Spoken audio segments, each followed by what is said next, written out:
sparkling, golden, pure, refreshing. Oh, hey, now come on. Hang on now. Can't we just settle this over a pint? No. All right, then. Come on!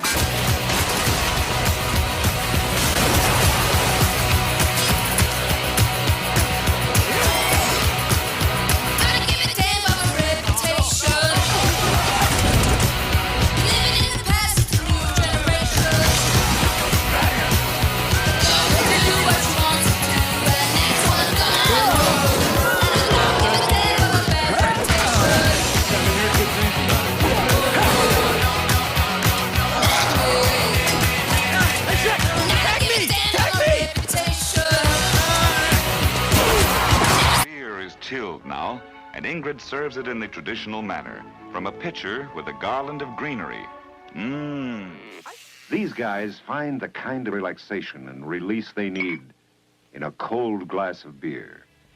For them, only beer does it.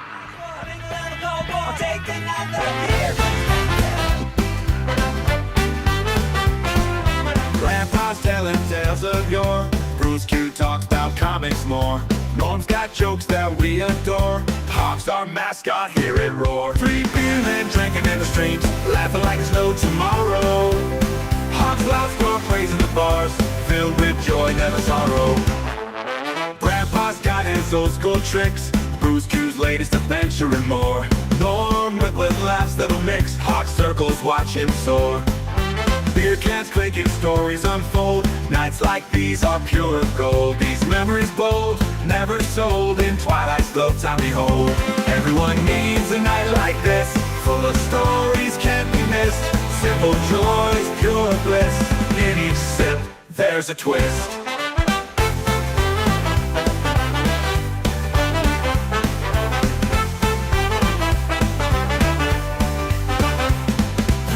Men drinking in the streams, laughing like there's no tomorrow.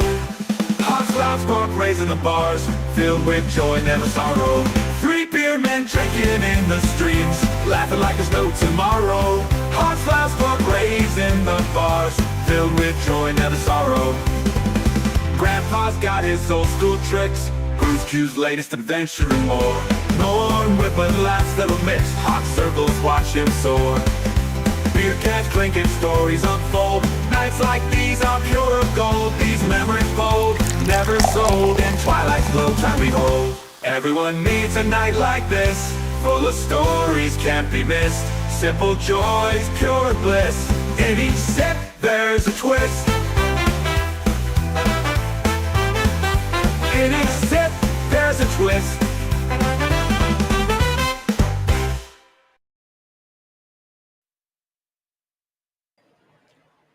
Okay, well, are we live? We are live. Okay, there we go. Yeah, okay, there we go. Hello and welcome to 3 Cosmic Grandpa.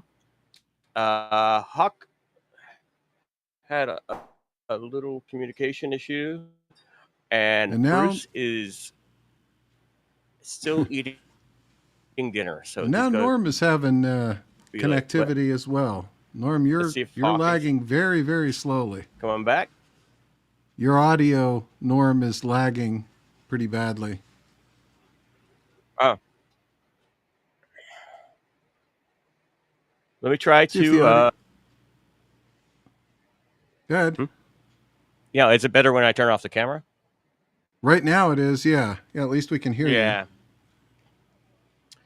Yeah, you're having GPU issues. We're all just having all kinds of tech problems tonight. Yeah, all sorts of weird issues. I might try to log back on and log back in later on a different browser, because I think it had to do with the browser update I did. So please forgive us as we work through these tech issues. So I guess I'll just go ahead and say what I'm drinking today. Let me see if I can get my camera going so I can show you. All right. Today's beer is one by Stone. Uh, Stone is a brewery from Southern California, from North Los Angeles, or not Los Angeles, San Diego County. But recently, a couple of years ago, they did get bought out by a bigger brewery. At least it wasn't InBev. But I don't believe I've had them on the show many times before. As far as Stone Brewing goes, I don't believe I've had this one. This one's called Dave Fest IPA, and it's designed kind of as a beer, I guess, for day drinking because it's a very low percentage alcohol. Well, not very low, but it's low. It's 4.5, lower than what I'm used to. So it is an IPA. I'll be drinking out of my Stone glass here that I just pulled. I put it in the fridge, and I just pulled it out of the fridge. And by the time I picked it up right now, I pulled it out maybe 20 minutes ago, and it's already a warm glass. But the beer is still cold. I didn't keep it in the freezer, but I put it in the fridge before the show. But it's still just heated up. So it's actually looks like a regular beer, just a yellow beer.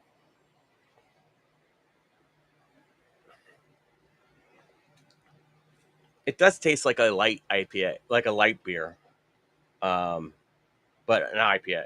So not of a like a pilsner or a lager light, but it just kind of tastes like a light beer. It's weird. I haven't had a light IPA before, but like I said, it's only 4.5, so kind of one of those beers you can drink, start in the afternoon drinking and drink throughout the day. I guess is why it's called Day Fest. So for sounds day like drinking. a good yard work beer. Yeah, because usually when you work in the yard, there are a lot of pilsners and lagers that are a similar way, that are similar, APV, but there's not a lot of IPAs. So this is probably an IPA equivalent for one if you're working out and doing stuff, working on the house or something like that. It's one of those beers. So, cheers. Indeed.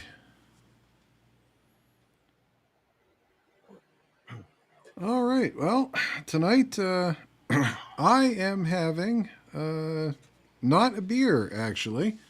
I am having a hard cider tonight, and I am having a hard cider from Atomic Dog Cidery, which is located in Gettysburg, Pennsylvania, a town famous for its address.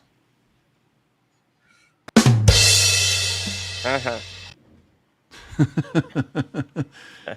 as well as its battle, and not much more. I was really looking for a better punchline than that, but I couldn't find anything else, literally, that Gettysburg was in any way, shape, or form famous for. But this is Atomic Dog, and this is a seasonal.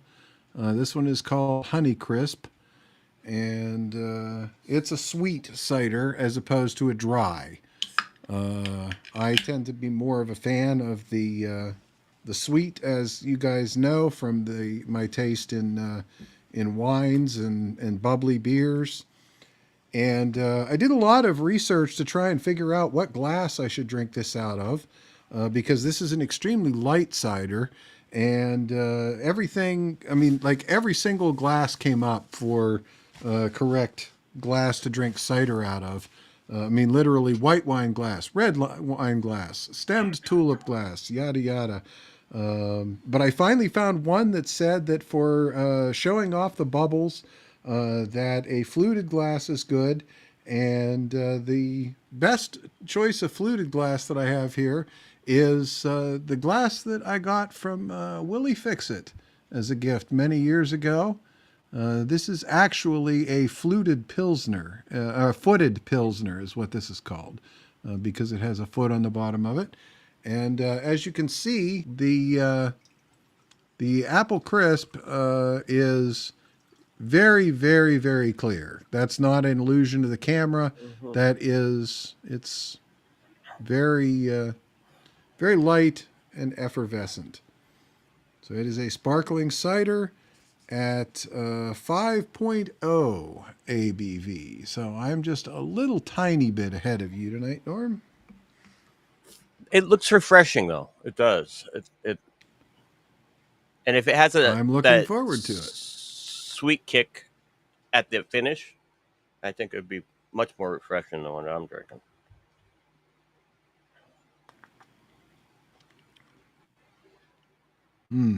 It is very good. So if anybody is ever in Gettysburg or happens to be looking for cider and sees Atomic Dog, I would recommend it. Bad Zoot says, I have a set of those. I assume she means a set of those Willie Fix-It mystery ship. Footed flute.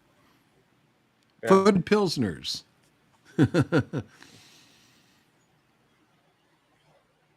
Indeed. So. Yes, TL says, looks like a Helles. Yeah, we talked about that last week. Very, very light. Only this is really more water. I mean, there's the only the slightest hint of yellow in there. It is, and like I said, that's not an illusion of the green screen. If I were to turn that off, it's very light, but very refreshing. Squawk, are you having any luck? Should I bring you into the pick? Sure. All right. Well, we hear you. I think I'm here, but I'm not sure. Yeah, we hear you. Okay. I'm trying anything to stay on this. I'm not even putting an avatar on this time. I'm just trying anything. Ugh. I swear I could. And Norm had to run there without I should put a Pop-Tart on the backside of my phone. Yeah. Be frying eggs on the back of the phone. Anything to try and keep it running. There's something that updated in the Chromium. Throw butter on it. Throw a Pop-Tart on it. Yeah. Not with me because I'm not using Chrome. Are you using a Chromium-based browser? But anyhow, I'm. Yeah, that's it. I'm not. I don't even have that on my phone. They all use Chromium-based browsers. I don't have Chrome. But it's the code. Okay, never mind. I'm telling you, I don't have Chrome. Okay, yeah. If I did understand it, I wouldn't want to. How's that? Yeah. Okay. Well, yeah. Interestingly, I'm drinking Liquid Death. Liquid Death. We know what that is. Yeah. It's actually really good, man. This is some straight up good water, man. I'm looking up. I know they've got a bunch of fancy flavors. I just went with the baseline, not even sprinkling, just flat mountain water, and it's good.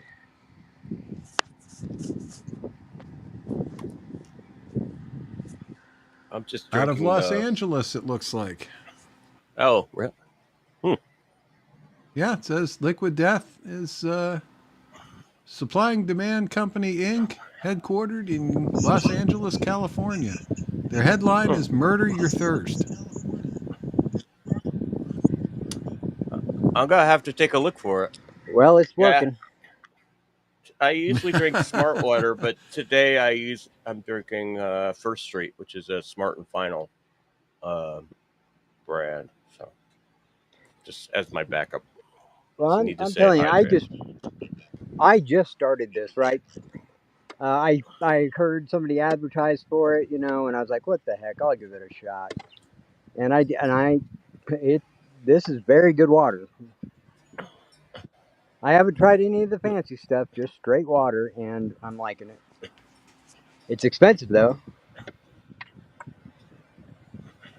Very interesting. Yeah, I was just looking to see if there was anything else in there, and I'm not really seeing. It looks like it's just that. It's water.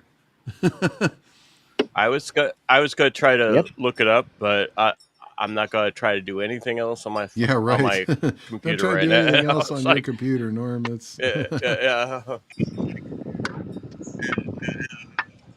There's something peeking out the processor and some video service. and Hawk. Now you've got an echo going over on your end. I think maybe a earbud got near the mic. Something weird like that. Or it could be I'm not even you. doing. You I'm not have even a doing that. I'm stream. just using my speakerphone. Hmm, there I'm might just be a using it stream straight. going I'm on in just the background talking to the or in speaker. another tab. Yeah, it's just No, I don't have anything going on in the background. I closed all that out. I'm just gonna hit mute. Hmm.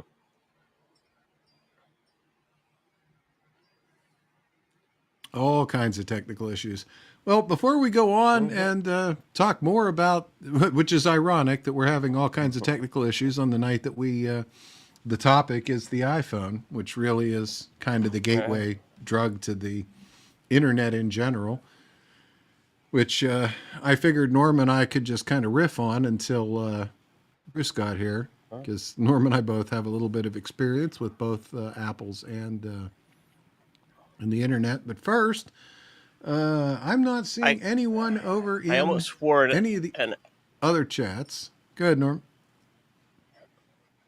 I almost wore a Apple T-shirt, um, but it was on the back, and all that was on it was a little. It was about Jaguar, which was like one of the first Mac OS 10s. It had a little Mm-hmm. apple on it, so I decided not to So wear wear the it. shirt backwards. Didn't. Jesus Christ. Yeah, I just can't do that. Can't get into that Yeah, it's style. not But not comfortable. I I Yeah. I, I, Oh d- Jesus, I don't Norm. I don't see anybody else in the other any other chats other than Nobody Pill would as have ever well. known, Norm, except you, and I guess you just can't live with it. Hmm. So I do like your shirt, Cause. Is that Steve Jobs or as Bob Dobbs or so? Oh no, that's No, Fauci. Okay, I didn't see the yeah, whole thing. that's one I've worn before.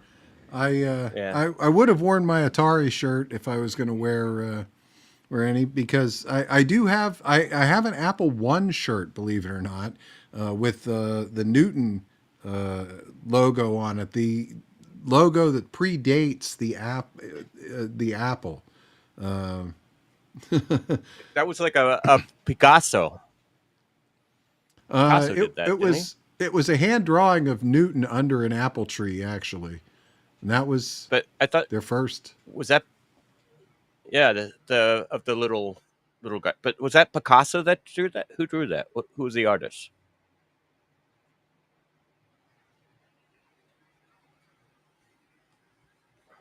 I don't Because remember.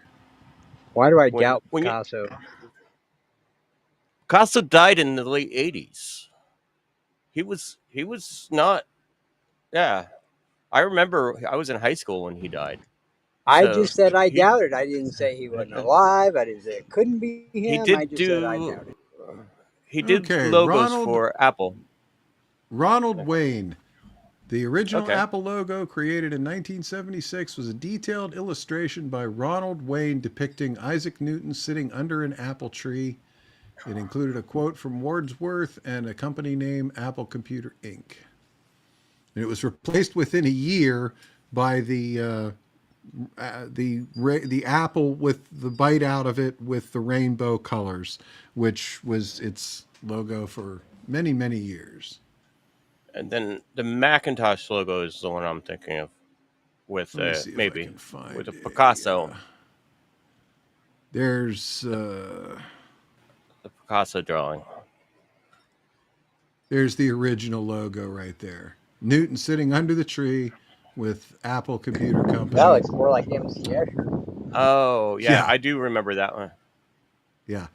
I have that, and I have it on a shirt as a reproduction, obviously, but I have it as a copy of the original manual, because this was the cover of the Apple One user's manual, as well as being the Yeah, original and logo then of the company. just so I know I'm not crazy, there's also a Picasso. Can you look up the Picasso Apple one? It has a little Mac Classic with a mouse. I think you're probably referring to. Let me see if it'll pull up here. This guy right here. Come on, pull up, pull up.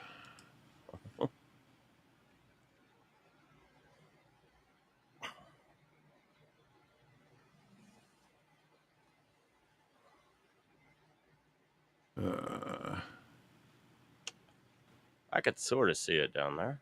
This one here. This was the original 1984 Macintosh logo right here. Let me see if I can blow that up a little bit for everybody to be able to see. Yeah, that was the Macintosh Picasso. Yeah. Now, that was the original logo that came out with the Macintosh in 1984. They released this logo, this what you see, just exactly like you see it right here. This Macintosh, this right here. This is actually an advertisement for the poster. And I have the poster in the computer museum. I have an original of this poster. And as you can see, this poster right here, right now, is for sale for $3,150. Wow. But the one I have is worth much, much more than that. Because the one that I have has Steve Jobs' signature right underneath the word Macintosh, where he signed it in January of 1985. And I have a photo of him signing the poster in 1985 at a convention of, at the Macintosh internal users group kind of thing that they did every year. So he signed it in January of 1985, and this poster went into somebody's closet for the next 25 years. And then it came out of somebody's closet, and I became aware of it through some other private collectors. And what happened was that the person who had this poster took it in 2011 to a reunion of all of the original Macintosh developers. So Wozniak was there, along with all the other members of the original Macintosh development team. Now, of course, Jobs wasn't there because by then he was dead. But all the other members of the original Macintosh development team were there, and they signed the same poster. So I have that poster in my collection signed by Steve Jobs, Steve Wozniak, and all of the other members of the original Macintosh development team. It was barely signed anything, so his signature. You need to get that thing. It's the other way around, actually, Norm. Woz signed everything. It was Jobs. I have a Macintosh signed by Woz. I have a user's manual signed by Woz. Literally, there was signedbywoz.com was a website in the early 2000s. Jobs is the one whose signature you don't find on anything. Yeah, okay. It is super rare. I mean, you find them on company checks and things like that, documents, but you don't find it casually. And he was still giving casual signatures in 1985 when this was signed by him. And this was at like one of the mugs, the Mac user groups. Yeah. It was the internal meeting of the Macintosh sales group in January of 1985, celebrating the success of the Macintosh in 1984.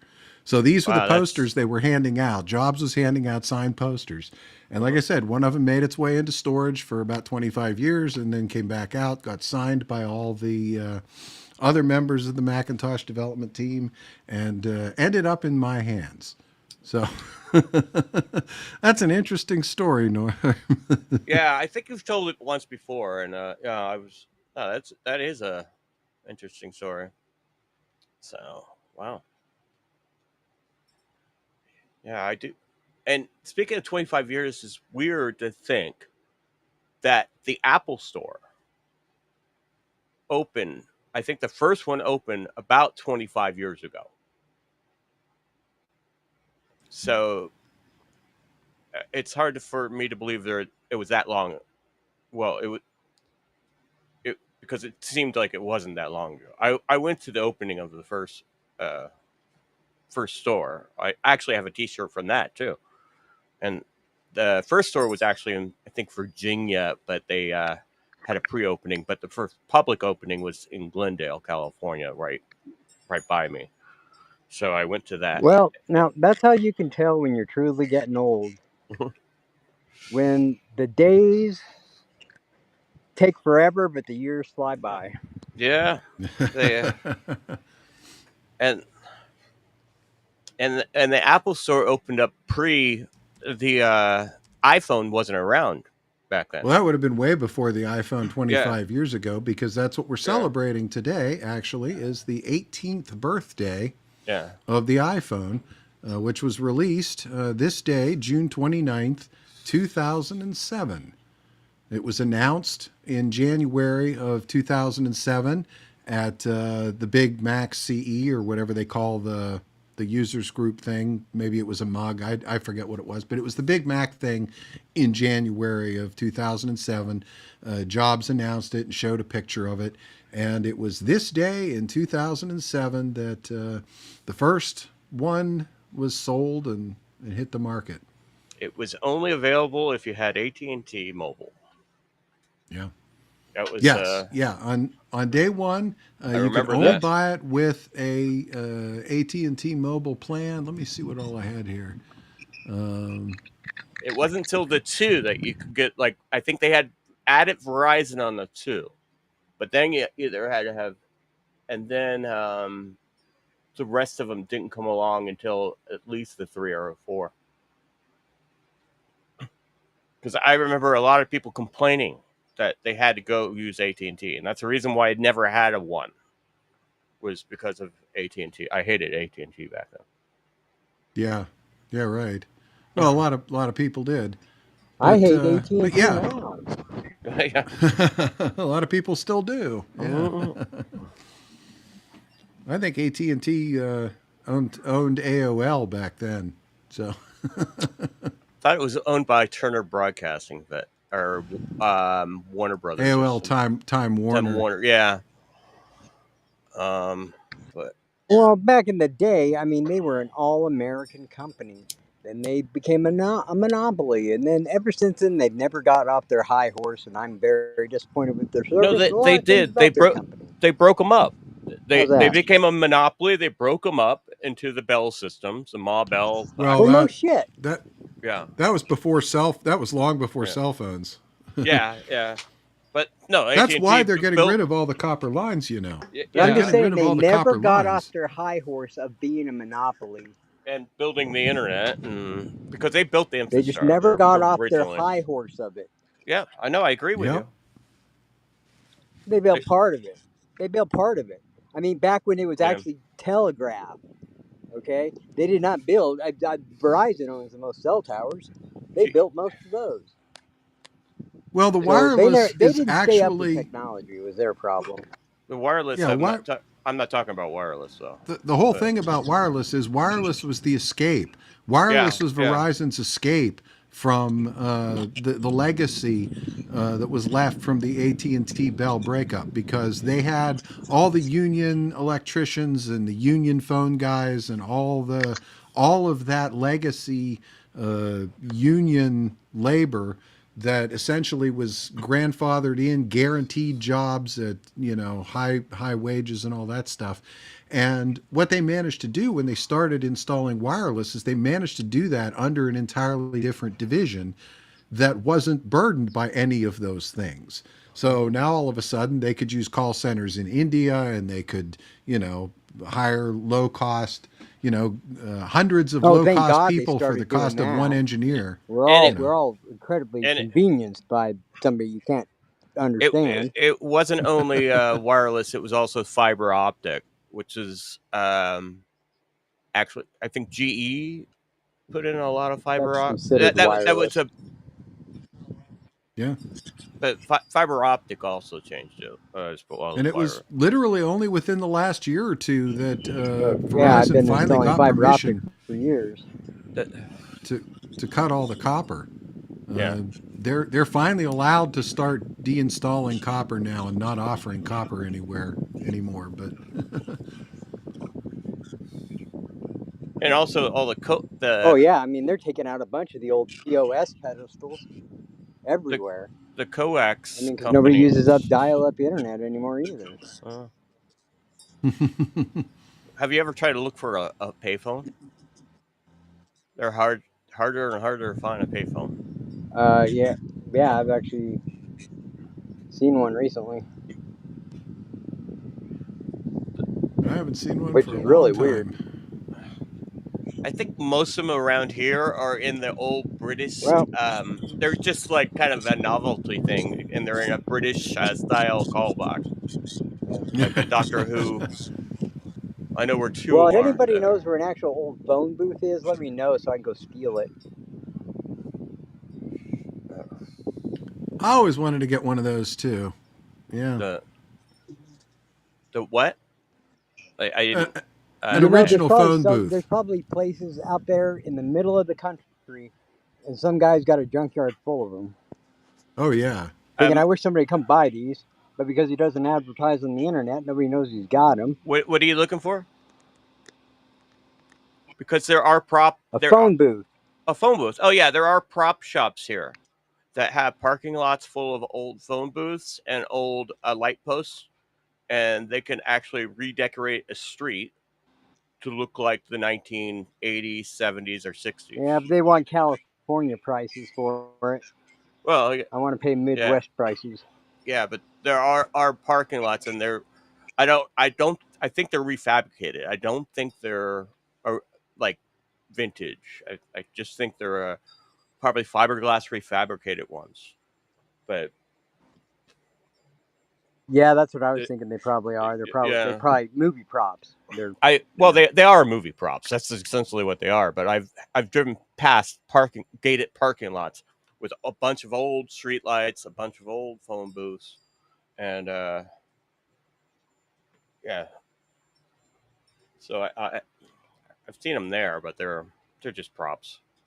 And they'll go in and they'll just place the phone booth down on a newer street and try to redecorate a block of a newer street to look like it's from the 80s, let's say. And so what they should have done is left the phone booths in place and use them as charging stations for people with regular cell phones, so they could do wireless charging there. Just boop boop boop, push a couple numbers, give them your credit card, whatever. Wi-Fi. That's what they should have done. Interesting thought. Yeah. So, Norm, Well, I don't know if you can comment. Father Larry said yeah. he thinks fiber optic is the first extraterrestrial technology that we, the people, have used in propensity. Yes, that there are rumors that it came from Area 51, and there was a file cabinet, a famous story of a government file cabinet that had all those technologies in there that they released secretly to places like places with government contracts, basically like Boeing and Raytheon and all those places. So you saying that reminded me we did not read off the chats because we should do you want to get Well, the you know what? I have heard that theory before too. yeah But I've also heard the theory that they got the idea from polar bear hair. And if you take a look at polar bear hair, kind of makes sense too. So who knows what to believe? As long as they keep us confused, we're all good. maybe that's why the aliens abduct polar bears and polar bears are disappearing. But no, we won't even get into that. No, that's not why. No, I'm just kidding. Let's get into the chats before we're already halfway through the show. Let's do that. We gave a little bit of time, and Pops popped in over at the YouTube, over at Madness Entertainment Group, to say hello over there. So howdy, Pops. Thanks for stopping by.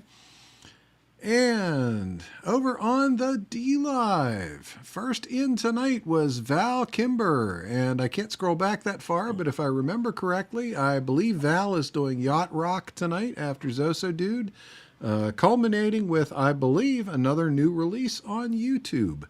So maybe we'll drop a few more of that as we go through the show, but definitely think about tuning into Val Kimber on D Live tonight after Zoso Dude and for some Yacht Rock, which is a real coincidence because I was listening to the XM radio on the way to the dentist the other day, which is like a long drive for me because I still go to the dentist I went to 20 years ago before I moved to where I live now, just because I like the guy, you know.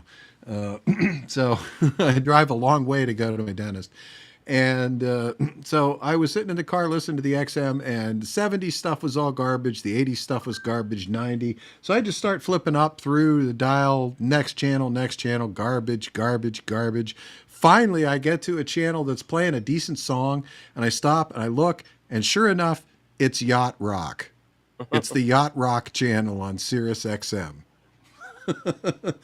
So that's probably the channel that the XM will be on all summer.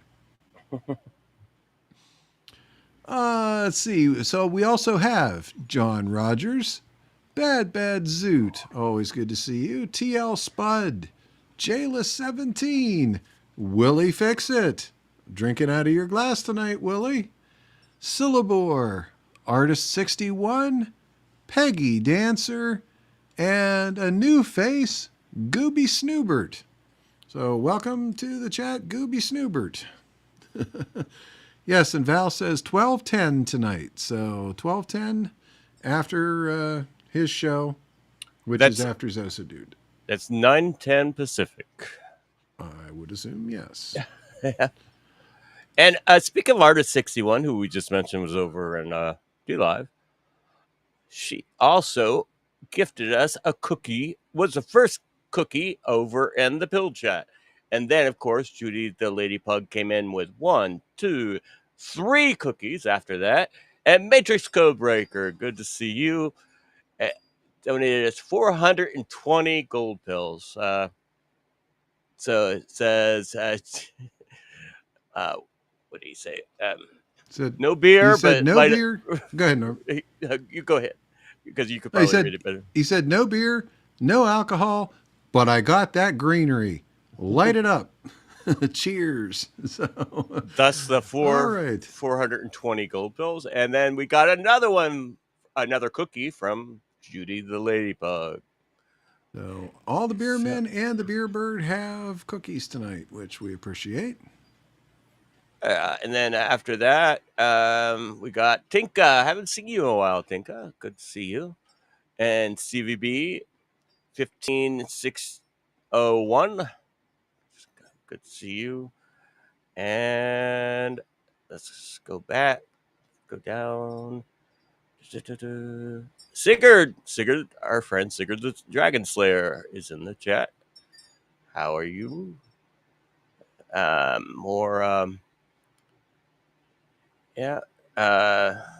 Matrix commenting on your beer cause, and Sugpat Vet, good to see you. And okay, wait. I'm scrolling down just looking for names here. Sorry if I don't read your comments. Just looking. Father Larry, of course, we've already mentioned you, but thank you for being here as well. And I think that's... Oh, yeah, Bo Death, good to see you. Oh, and D. Richard, good to see you too. So I think I got everybody. Did you mention Awaken Mom? Awaken Mom. Oh, no, I did not. Okay. Now we got them all. I think. All right. Well, welcome aboard, everyone. We are very glad to see you tonight. Tonight is kind of an impromptu show. Like I said, we're just kind of riffing around the fact that today is the 18th anniversary of the release of the iPhone. Hard to believe. I mean, to some people, 18 years seems like a long time. To me, it doesn't seem like very long. Um, in the grand scheme of technology, it's not a long time. And it's really something to remember what the iPhone did for the internet. You know, before 2007, when the iPhone came out, the internet was basically for nerds and geeks. You know, it was not a place where the average person would spend any time. Maybe you got AOL or something like that, one of the online services, but that kind of curated your experience. But it really wasn't an everyday thing for most people until the iPhone. And all of a sudden, when you had the internet in your hand 24 by 7, all of a sudden it very much became the thing. So, Yeah. Even more so than the okay, Apple had the Newton first, right? mhm. Was the first like That kind was of around 97. So that was just about yeah 10 years exactly before the iPhone. yeah, and then Steve Jobs left Apple for a little while, and the guy from Pepsi took it over, and the whole Newton team got fired because the Pepsi guy didn't like it, and they went over. 97 was when Jobs came back actually and got rid Oh, of a bunch of the people. oh, he got rid of the Newton. I thought it was the Pepsi guy that did that. Somebody got rid of Newton. Yeah, I think Uh, I think the it, Pepsi guy was the guy who was kind of keeping Newton going, and okay, but that's the reason why the the Trio came out was because all those people went over to Trio and made the Trio. Was was was my first internet phone was a Trio, yeah. uh, and then of course they had BlackBerry before that, but they weren't quite like a handheld computer like the iPhone. So, which is No, up, yeah, yeah, I found a couple of mine earlier. These are actually first three examples of digital phones. The one on the extreme left there is basically just a brick. I mean, it's a phone that does text, but it's digital. It was the first phone that I had that was not running on the analog CDMA network. So it was the first digital phone that I had. So I think it would have been what would have been called 2G or something along those lines. The one yeah. in the middle was the first internet enabled phone that I ever owned. That was from Qualcomm. And that was the first phone that actually allowed you to use apps as well. And that was also in the 1990s, in the late 1990s. Did in late 1990s I had a Nortel, a Motorola Nortel with a two-way radio in it. I had one That, of those that for work. We had yeah, those well with the that's push to talk. Yeah. I didn't have the personal cell phone. I've Really, actually most of my really funny life. story Yeah. actually because my I had one of those because I was a service tech and all my service techs had one of those at the business, and my wife had one because she was a customer service representative and she was on call sometimes, so she had one. And one day she dialed up the wrong number and just out of the blue buttoned one of my service techs, "Hey, there's beer in the refrigerator." It's like, okay. So you probably had similar numbers at being all in the same group because I think back then you had a group number and then you had a little other number, but Yeah. yeah, that's Yeah, there was 4 or 5 digit numbers, I forget, but yeah, so those were all my phones.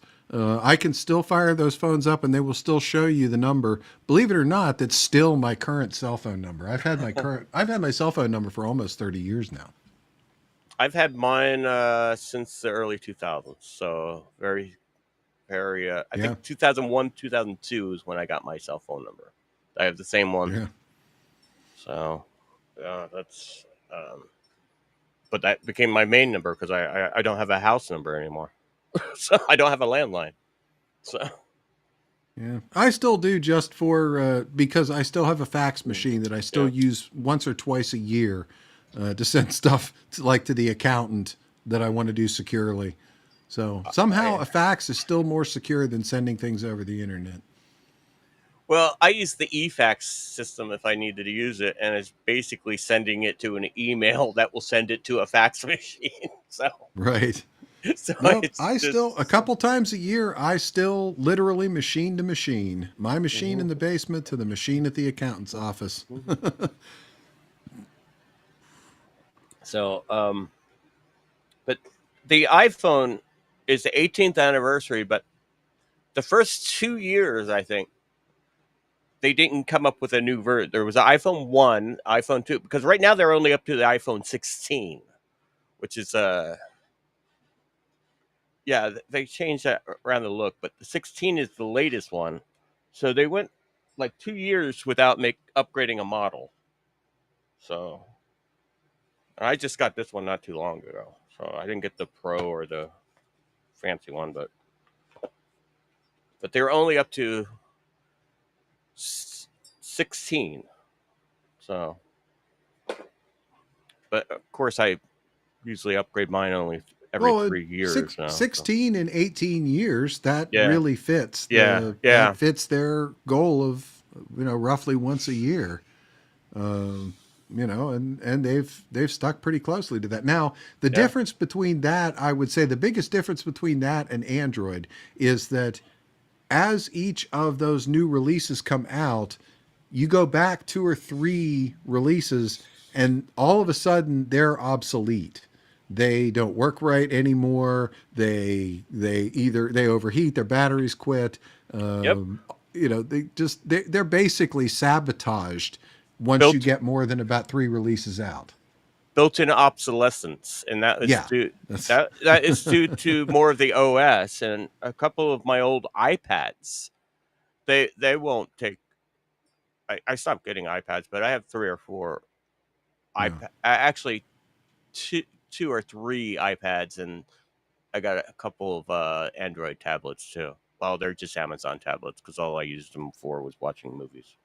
But but yeah, the OS and they try to do the same thing. They're a little bit better about the OS on the computer. The iOS actually you can run an iOS on iPhone for a pretty long while. I think the Android ones are. I've heard they were a little bit worse about that, but the iPhones, I have people running on iPhone 12s at work that they don't use the full features; they just use it as a phone, basically. Right, right. Yeah, I mean, basically, if you're just going to use it as a phone, but yeah, yeah, yeah, I suppose it's kind of the same thing in yeah. the Android world. It's just that it doesn't seem like the phones go obsolete.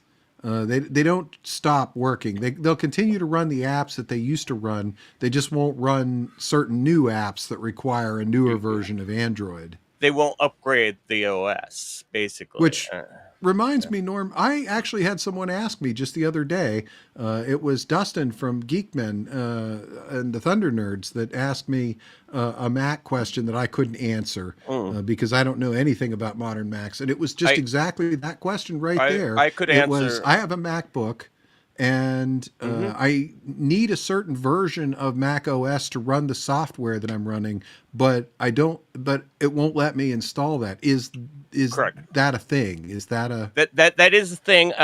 Okay, with the MacBooks in 2006, Mac OS went from a RISC-based architecture to a Intel processor, and from right? 2006 to 2020, they had an Intel processor, and then they in 2020 they went back to the Intel. So that's going to affect your operating system.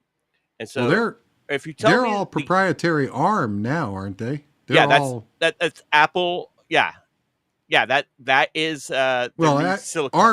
ARM actually Yeah, stands for Acorn Risk yeah, Machine, but that's a whole yeah, other story. but that's yeah. But they're the Anyway, Apple Silicon hmm M1, M2, M3, or whatever. They're all non-Intel. So on the Intel machines, you can run different. They had to change their whole software. I'm running one of the last Intel Macintoshes on both my laptop and my desktop at home. This is actually a 2019, the very last one, iMac. I have the very last MacBook that ran Intel. So that's 5 years ago. They will still run the later software, but you need something called Rosetta, which is it's a virtual translation layer. It doesn't run a as layer. good. Yeah. So depending on what MacBook he had, I can tell you exactly what he would need to do, because there are some manipulations he can do. If you know what MacBook he has, I could tell you. Dustin has entered the chat. Okay. I could tell you exactly what, if you know what MacBook you have, I could tell you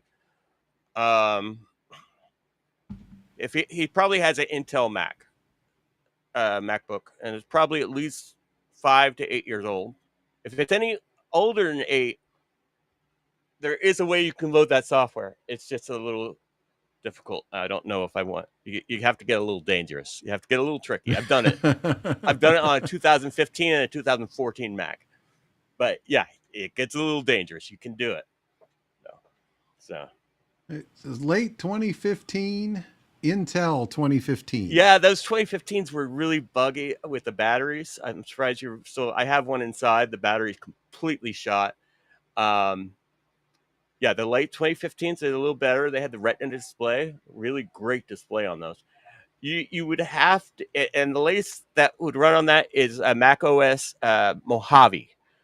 So you probably need something that needs. You need to upgrade to Mojave. The 14s only took earlier than that, but the latest, so it's no longer supported. Mojave is no longer supported. Ventura is. You can run Ventura if you get something called, what's it called? I've done this actually, just to run Stable Diffusion on that thing, just to see if it could run, and it did. It took forever to render out a picture. It's called Open Core. I can't look it up right now because my machine's overheating. But it's called. Just look up Open Core. His Macintosh machine is overheating. Yeah. It's also 5 years old, and it handles everything pretty well still, other than Oh yeah, no, I'm not making fun. It's good hardware. I'm just not a Mac person. I haven't been since the late 1990s. Now I had a 1984 original Mac, later renamed the 128K, but when it was released, it was just called Macintosh. And that was released in February of 1984, and I had one. Personally, I owned one by March of 1984. What's it? The small one with the screen. This is Yep, a plus. that's- This is a plus. Actually, this is the screen of a plus. I was making a. But it was frame that. out of- But it was that exact size. And it 9-inch screen, 3.5-inch floppy. Yep. No hard drive. No. Yeah, and there is a little. Yeah, the rainbow apple right there. So Yep. that was for a project I'm working on. I'll take those apart and make things out of them. So And if I can the find reason them. why I had one of those in 1984 is because I was an Apple software developer from the early 1980s. I was writing software for Apple IIs. I actually wrote business software for Apple IIs. I wrote what's called a terminal emulation program. It was a program that allowed an Apple II to be hooked up to a larger system, a mainframe, and act as kind of a slave, act as a screen off of that mainframe, and do things, transfer files back and forth, do things like that. And I was working on that stuff for Apple II when the Macintosh came out. And How did you connect to the mainframe? Did you have an external serial modem, or did you have a serial port or serial modem? Yeah, either dial-up or direct serial connection. Yeah, direct. Yeah. All right. I was a master at serial cables. If anybody ever needs a serial cable, I am a master at figuring out serial cables. I have all the tools. I have the breakout box. I have everything you would need. Could you make your own 25-pin ones with the? Oh yeah. I have the tool. It's probably right here. Very probably similar. not very far away. The crimp tool that crimps those ends on. Oh, Yeah. those are cool. I still have bring, one. bring it, yeah. And then there was a cereal and the Scuzzy. The Scuzzy was a longer, and then the parallel port. The Scuzzy was 50 pins. Yeah, actually, no, Serial was 25, and then later in the PCs they squashed it to 9. Didn't they have a Scuzzy 25 pin too that hooked up the zip drives? Macintoshes used a Scuzzy 25 pin. Yeah, that's right. Yeah. That were it's similar to slightly different. Pin. Yeah, we're gonna lose it was Scuzzy 1.0, and it was quite slow. Yeah, that was for iOmega stuff mostly. Well, the zip drive. Dustin, I made a comment to my overheating comment. He said, "Yeah, mine does that too." Yeah, those actually the 2015s were notorious for those. I have one I used actually at work. All I used it for, it's the little one. It's not the same one I have inside, which is a 15-inch. I have a 13-inch one at work. The only reason why I still have it is because my serial connection to it's to Thunderbolt that I go into my router with, because I don't have any other connection to my router other than a direct connection. So I use an emulator. It's a Java emulator to get in there with the terminal, the Cisco Java emulator, to configure my thing. And that's the only reason why I use it. But the battery just swelled up on that, so I might have to upgrade that and find another connection, because I have I have a actually FireWire to serial connector on that, but I have a USB one somewhere that I'll dig out to use. Speaking of cables, Carlos the Jackal said, "I used to hate making cables except dual coax." Man, I'll tell you what, if you enjoyed making coax cables, you are either a better man, a way better man than I, or a sadist, because I hated making coax cables. They were the bane of my existence. I've only really made coax and but I hated those, and what do you call it, Ethernet. I got really good at Ethernet. In the mid 1980s, when Ethernet was still really expensive, and it was usually 5-base T with the big giant coaxial and the knockoff 15-pin connectors on the AUX boxes and all that stuff. We were using ThinNet. We were using ArcNet with Novell, and ArcNet was all coax cable. I mean, it was basically just like TV cable. I thought they had the B and C connectors. No, they were just straight coax, and boy, I hated making those things. They were just wasn't ArcNet? Didn't that use Token Ring, or was? No, Token Ring was IBM. ArcNet and Novell, that was a completely different world. And I was a Novell certified engineer. So if anybody has any Novell networking they need to do with DOS 3.0 or 4.0. I used a Novell server once. It was on a Dell something. But yeah, that was the last time I used Novell. But Novell was pretty cool because you had shared network drives in DOS. Well, long before Windows and networking, Windows 3.1 Network Edition or anything like that existed, you had actual network mapped drives in DOS, which over TCP/IP. Well, it wasn't. It was ArcNet. It wasn't TCP/IP. It was ArcNet. Yeah. So it was flavor of TCP/IP, I guess, or ArcNet. I can't TCP/IP was really expensive because it was a really complex protocol. ArcNet was a much simpler protocol, but it wasn't expandable. I mean, what you couldn't do with ArcNet, you couldn't build a campus with 1,000 computers in it out of ArcNet. It just over a LAN. It didn't. It worked over. It didn't wide area network at all. Yeah, WAN. It worked only on a LAN based. 256 devices, I believe, right? Or 250, less than that, actually. 255 devices. And Carlos remembers. He says Novell was ThinNet before Ethernet. Yep. Yep. And I even did PhoneNet, which was that old, I think it was D-Link, maybe even back then that made it, where they had an adapter that you could put in your computer and it would run over your 4-wire phone cable. But it was crap. But Well, anyway, yeah, it depends on how the pinout was, and if you had the wrong pins in the wrong place. So even on well, the well, it was crap. eight, I mean, it was yeah, flat. It was flat telephone cable. It was Cat 3. It had no uh, it, interference resistance or it was rejection at all. a You know. 2-bit connection, Yeah. literally 2-bit. No, I connected some printers over that way before, from room to room with that same, yeah. But it was Yep. just a Bid it was Band just a remembers printing thing. too. So, Before yeah. the internet, we had ham radio and teletype. Yep. I still have a teletype. I still have a working teletype. I don't have it hooked up to a ham radio right now. I have it hooked up to an IMSI 8080 right now. But the IMSI 8080 is actually running bulletin board software, which we'll probably talk about a little bit after the intermission.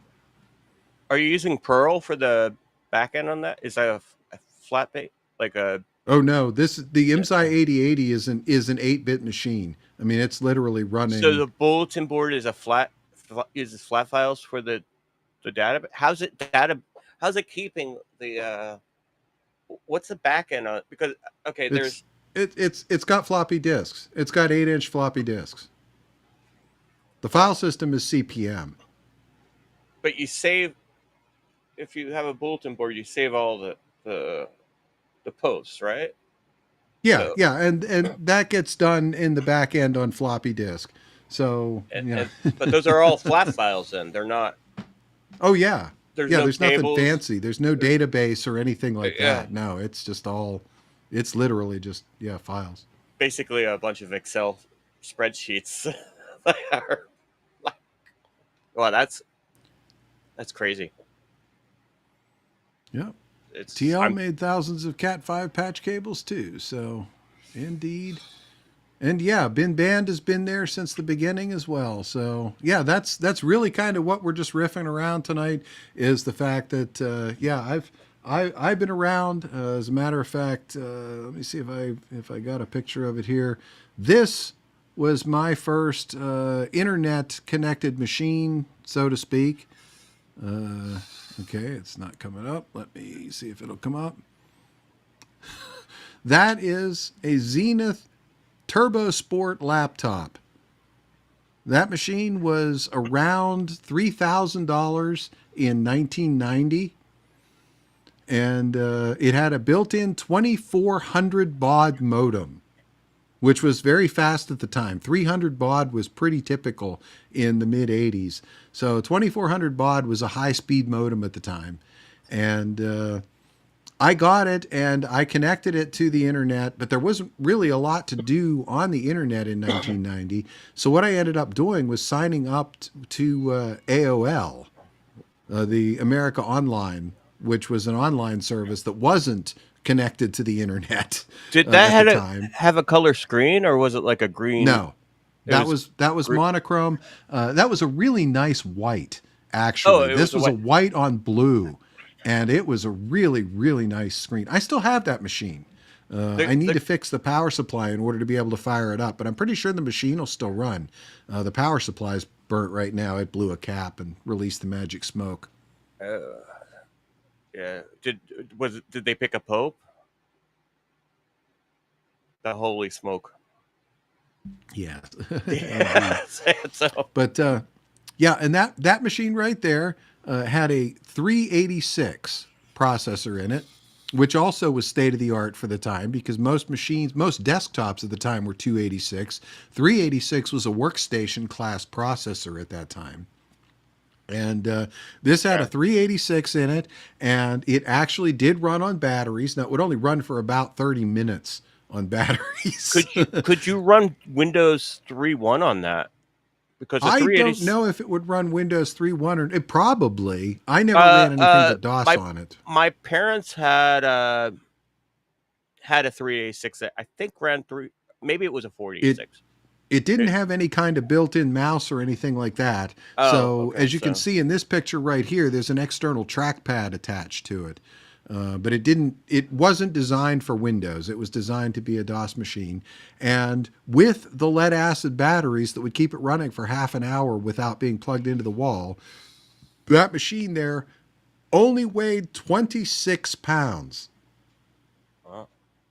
That was technically one of the first portable computers that It was. had a And case and and everything. I got AOL on it for one specific reason, and it was in 1990. I will never forget. I bought my subscription to AOL because I knew I had a modem in here that I could use to connect to AOL, and because I wanted to be able to send AOL mail to Rush Limbaugh, who was on AOL at the time. And every afternoon on his program, he would say, "You can send me a message on AOL."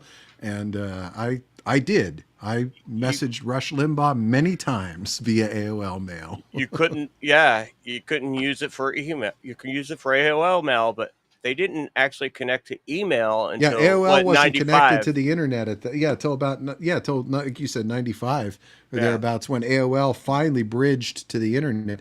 But until then, AOL, Genie, CompuServe was actually the first one to go over. Around 1992, I had a CompuServe subscription, and CompuServe sent me a disc with something called Mosaic for the Web. Firefox. And that was the very first browser. It was Uh, called Mosaic at the time. Yeah. yep. and No, and CompuServe sent me that and said, if you want to try this new internet fangled thingy, we're okay with that.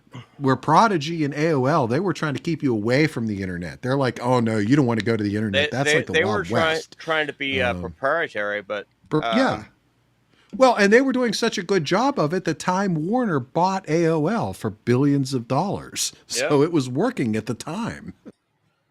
But I was trying to send a friend of mine a picture because another friend of mine had a handheld scanner that you plugged in and you put over a photograph and you can actually scan in a low res picture. And then so my friend was living out here. He had Prodigy. I had AOL. Or actually, my parents had AOL. I had to go over their house, and I had it on a floppy. Try to send him this picture over email, and it came out as code on his side. It was like pages and pages of code. And it's like, what is this stuff you sending me, Norm? It's like, sorry, it's supposed to be a picture. It's like, stuck in New York. Good to see Indeed. you. Indeed. Sending us a raid with 22 people. We Oh, thank appreciate it. you. Welcome aboard, folks. We are very And, happy to see you. and thank you to for Zozo Dude for showing up, and Ben Ban, my friend. Both you guys are my friends, and I do want to mention Kitty had a great time on the I was just going to mention squares. that too, Yeah, yeah, Norm. As a matter of fact, yeah. I even went so far as to prepare a little congratulations video for Kitty, which you can show her later on. But here is the video I made for Kitty just this afternoon.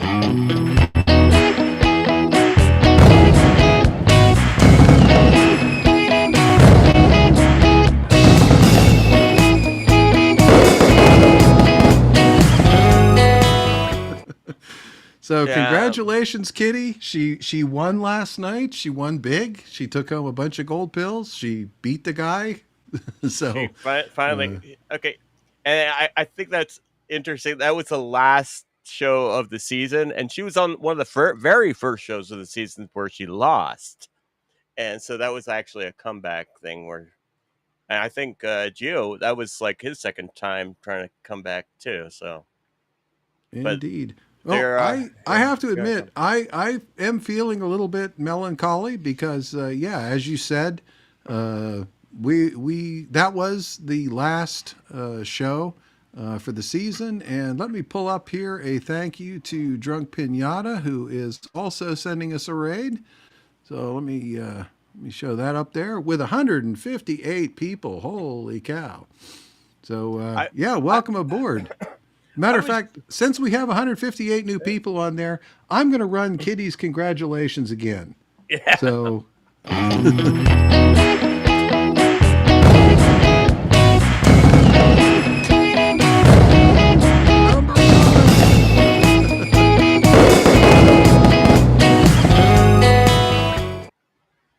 Yeah, Kitty was great last night. It was a great show, and yeah, I am feeling a little melancholy because, as Zoso Dude announced at the end of the show last night, we are going on hiatus for the summer. We'll be back in September, but we are taking some time off for everybody to be able to, enjoy their summer, enjoy time with their kids while they're off school, and so forth. Um, but I did actually have an idea for a summer replacement show. You know how they used to do on the networks when a series would go on hiatus for the summer? Yeah. You know, they would plug in a summer replacement show. So I was thinking, what do you guys think about Wheel of Foxhole? We could, Who's gonna be I'll who's gonna be Pat Sajak and who's gonna be Vanna White? That's Exactly. why. That's what we need. Of course, I just jokingly say Wheel of Foxhole because honestly, most of the people that, or many of the people, I should say, that I would want to invite onto the show are actually our loyal audience over on D Live. So we'd have lots of D Livers and pilled people. So But you know it. that's one great thing about the Foxhole Squares is we brought a lot of those people together. Mm-hmm. That you know, because there was we're bringing Sandra did a the wonderful job of that, and yeah, not to in any way. This would be a limited run series, 8 episodes at most, so that it would be all over with. I'm probably just kidding, but if anyone is interested in being part of something like that, I'll provide the studio, the board, the wheel, and the behind the scenes producer.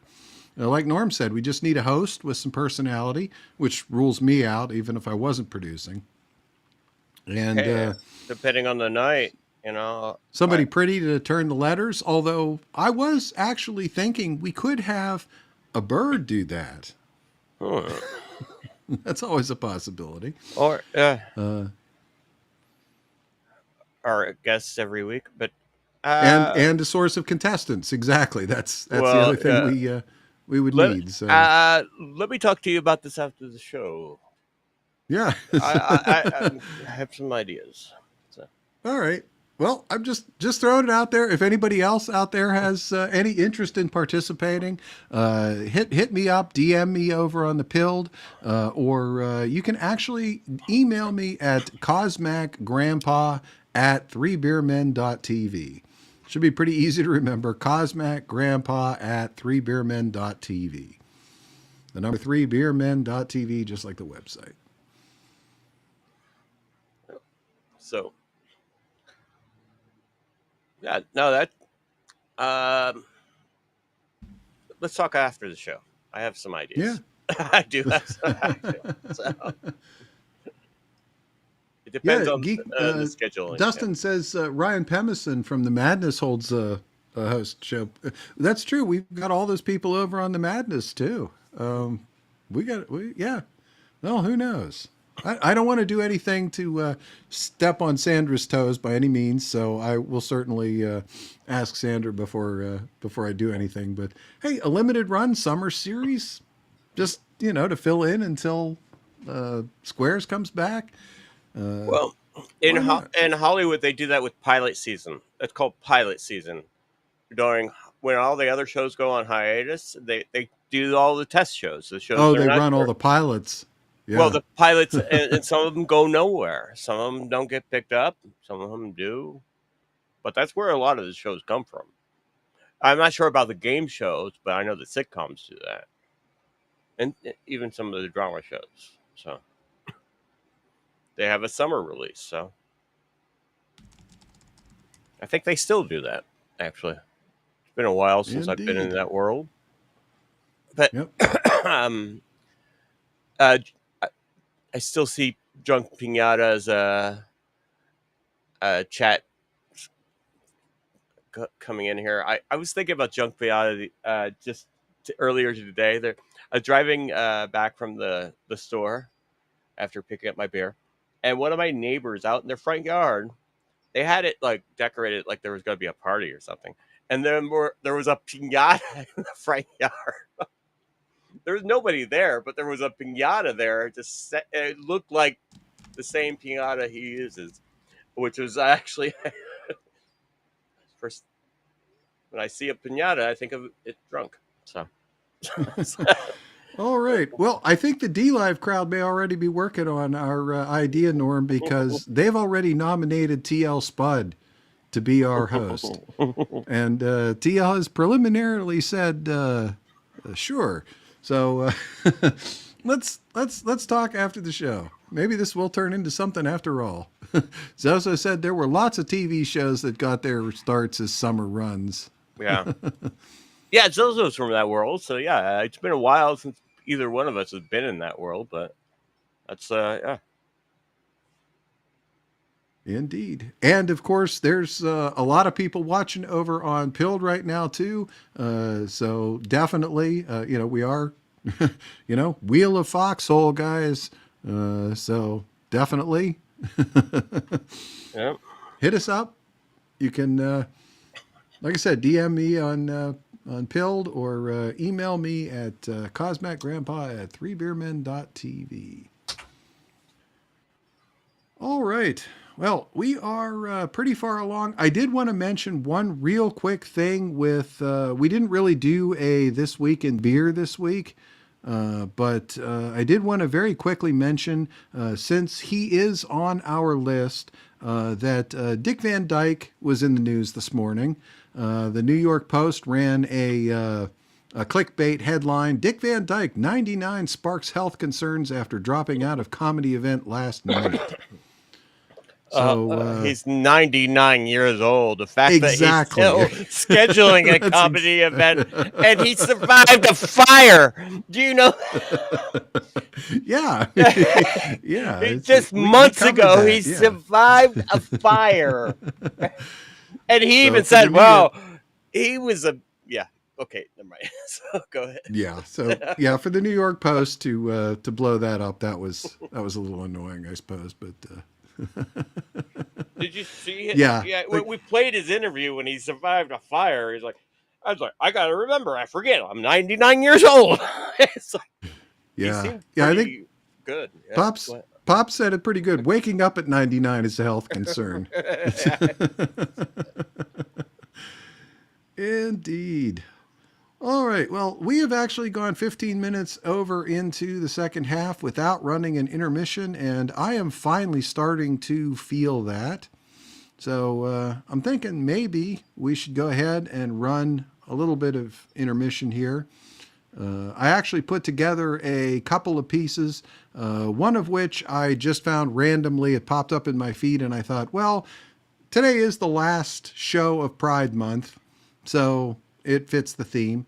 And the second one kind of fits the stuff going on over in Ukraine these days. So here we go. I'll be back in 5 minutes.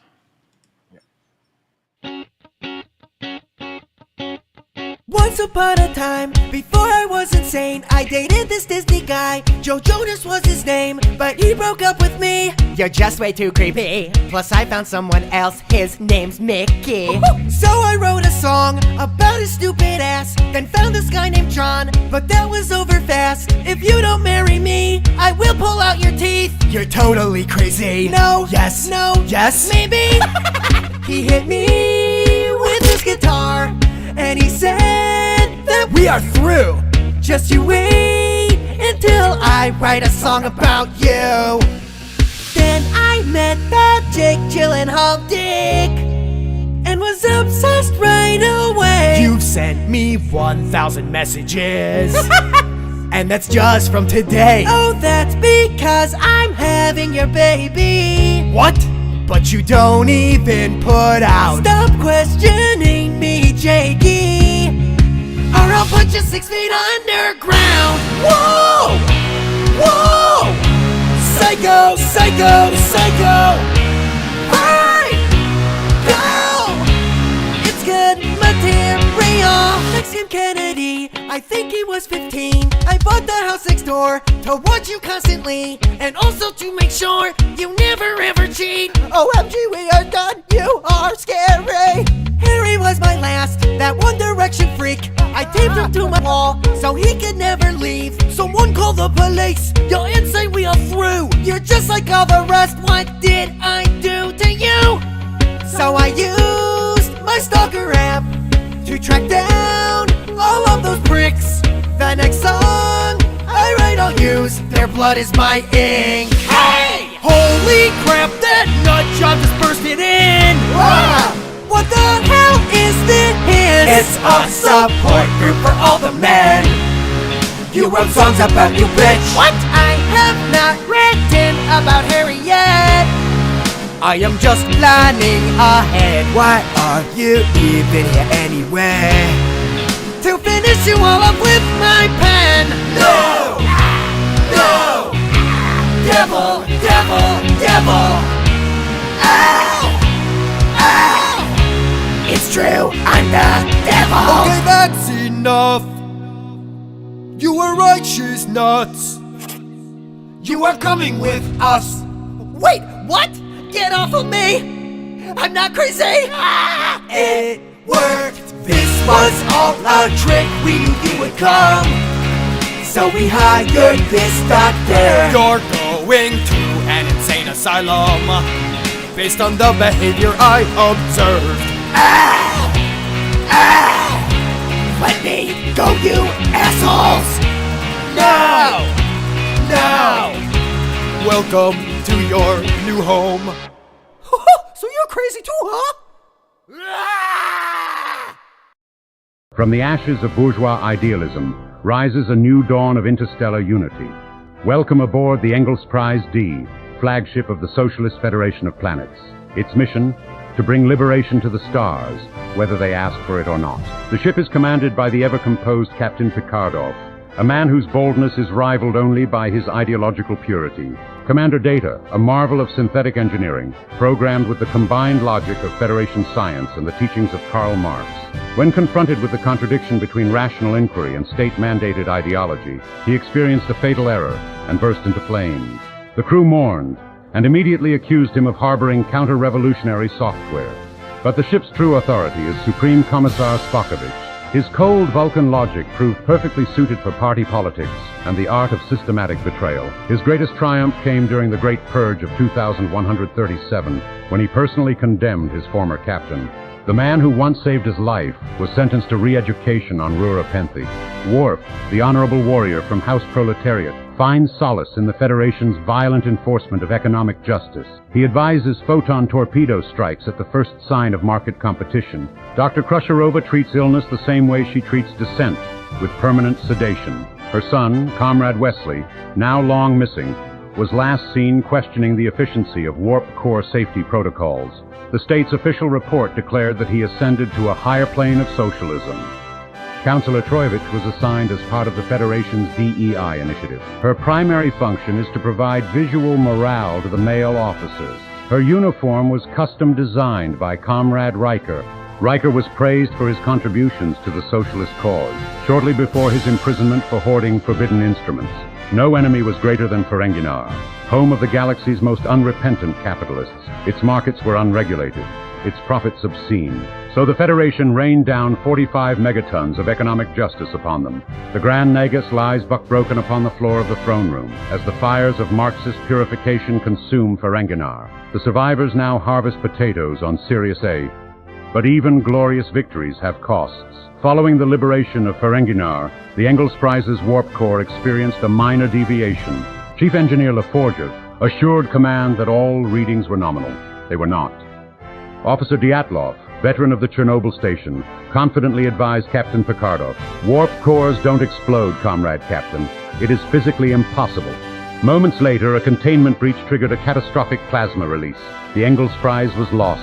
The crew perished as heroes of the revolution. Following the peaceful liberation of Ferenginar, a fearsome race known as the Borg arrived at the Federation's borders. But the Federation did not fear them. Quite the opposite. The Borg were welcomed with open arms. Many eagerly volunteered for assimilation, praising it as the final stage of ideological purity. Star Trek: The Soviet Generation. Coming soon to the People's Galactic Broadcasting Service. All right. We are back.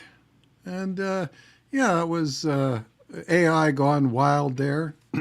Which, by the way, if you didn't catch the reference there, if you've never watched Chernobyl, either the HBO series or any of the many videos, the last little bit there of that video was a reference to Dyatlov, the nuclear engineer at Chernobyl, who insisted that it was impossible for the reactor to explode. So a little jab in there. So, can you text me the video, the congratulations video, so I can text it to Kitty? She's scrolling through the beginning of our show trying to find it. I was trying to help her find it. I told her about it. Yeah, just text it. Yes, But I'll do that. I'll send a link. I do want to say thank you, my friend Sotu, for gifting us so many cookies. You're always so generous to the show. I mean, you're great. So thank you for that. Has been a while, but yeah, it's good to see you every time you're here. So Indeed. How many cookies did he give us anyway? So. 1, 2, 3, 4, 5, 6, 7, 8, at least 8, and he's still working on it. So, Yeah. Indeed, give us about a baker's dozen. So. Yeah. Well, we really appreciate it. It's this is kind of a wild night. Like I said, we're just riffing around the release of the iPhone, and not too much else. I did have one other piece of current events that we actually didn't talk about, and it's technically a little bit political, but I just thought it was really interesting. I'm not sure if you're following what's going on with the big beautiful bill. I'm not following it, but I try not to. Current events are political. There's no way around it. That's unfortunately that's truth, isn't it? It's hard for any current event not to be political nowadays. Yeah, even if there's a conversation, I don't know. I was thinking of two brands or something like that, but even in the corporate sense, if you like one brand over the other, it's so political. So yeah. Well, and I saw a meme today that was a two-headed snake. It literally was a snake that just split into two heads, and one head was labeled Democrat and the other head was labeled Republican. So the two-party system isn't really doing anything to help us either. But the thing that I thought was funny, or the thing that I found humorous, I guess, is that when they finally realized yesterday that the Democrats realized they were going to be unable to block the bill because they were going to bring in Vance, Vice President Vance, as the tiebreaker and advance it through anyway. That Schumer, as the leader of the minority, the Democrats, insisted on a procedural move whereby the bill has to be read out loud in its entirety. Filibuster. So they have been reading this thing for the last 14 hours or so now. Literally, the clerks have been standing there at the podium reading this bill out loud, page after page after page, for the last 14, 16 hours. To what purpose? Everybody left. Nobody's listening. So, although I did, as I was watching commentary on X today, I did see one comment that really made sense to me, which was, if they had done this with Obamacare, maybe we wouldn't have Obamacare. Yeah. It makes everybody realize how ridiculous all these little black pills in the bill are disguised among white pills and red pills and all these other things. Yeah. It's not, yeah. But So, uh, but I yeah. thought what was interesting is that somebody on X managed to find this snippet of the reading out loud. And I thought, with today being the last day of Pride Month, that it was particularly interesting. So I'm going to play it. Hopefully, everybody can hear it. Purposes of paragraph 3. The term female means an individual who naturally has, had, will have, or would have, but for a developmental or genetic anomaly or historical accident, the reproductive system that at some point produces, transports, and utilizes eggs for fertilization. 5. Male. For purposes of paragraph 3, the term male means an individual who naturally has, had, will have, or would have, but for a developmental or genetic anomaly or historical accident, the reproductive system that at some point produces, transports, and utilizes sperm for fertilization. Sex 71115. So they actually did define what a woman is. Yeah. They did it in biological terms. And that's in the bill. I like the way they said historically, like it was like in the past. It was Yeah. like that said historically, but almost like, well, it was before. And I think that's the way they were trying to get around it, but it was very interesting vocabulary. So Indeed. Yep. And Amazon says the debate has started. They finished reading it, and the debate has started. Again, it was a stall tactic. What they're trying to do is to keep him from being able to get it signed before the July 4th, which was his goal. And I believe Bruce has just joined us. Hey guys, what's going on? Hey, Bruce, Not we much. got a load of people who have piled in from 2 raids that we just got. No kidding. Yeah. Yeah, So and you're, then- I you're guess I joining a popped in full at the right house. time. I guess I popped Yeah. in at the right time. So I didn't catch a lot of the show. I only caught the beginning of it. I'm here at my brother's house and we're eating dinner, and so we just finished eating dinner, and I wanted to jump in. I feel bad. I missed the show, but I was listening in, and it was amazing to hear you and Norm go back and forth at each other. Like you guys were in sync. It was very funny listening to you start a conversation, Cosmac, and Norm finished it for you in the exact same way you would have. So it was great banter, and I appreciated well, that. we're talking about the iPhone, but I'm the only one here with an iPhone.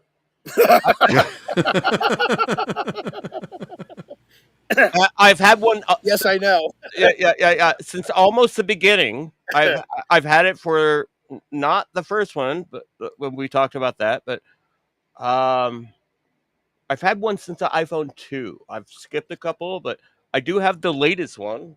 You have an The- iPhone? yeah. So I'm here at my brother's house Yeah. still, and he has an iPhone. Yeah, So, so it's, yeah, I'm not an iPhone guy. I'm sorry. Too proprietary for me. I understand that. And, I actually have a really interesting story for you, though, about. proprietary. They're all proprietary. But Yeah, this is there's true. no such Wait. thing as- My uncle was the first. What is that? The bill defines man and woman. Ha ha ha. The bill defines. Awesome. You just missed, Bruce, me playing the Senate reading out loud the definition of what a woman is.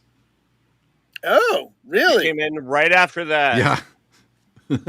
You came in right after that. Yep. That's funny. Okay. Yep. What's up, Christy? How you doing, girl? Yeah, she just got here too. All right. So who rated? And Squawk. Good to see you, Squawk. Can you hear me, Squawk?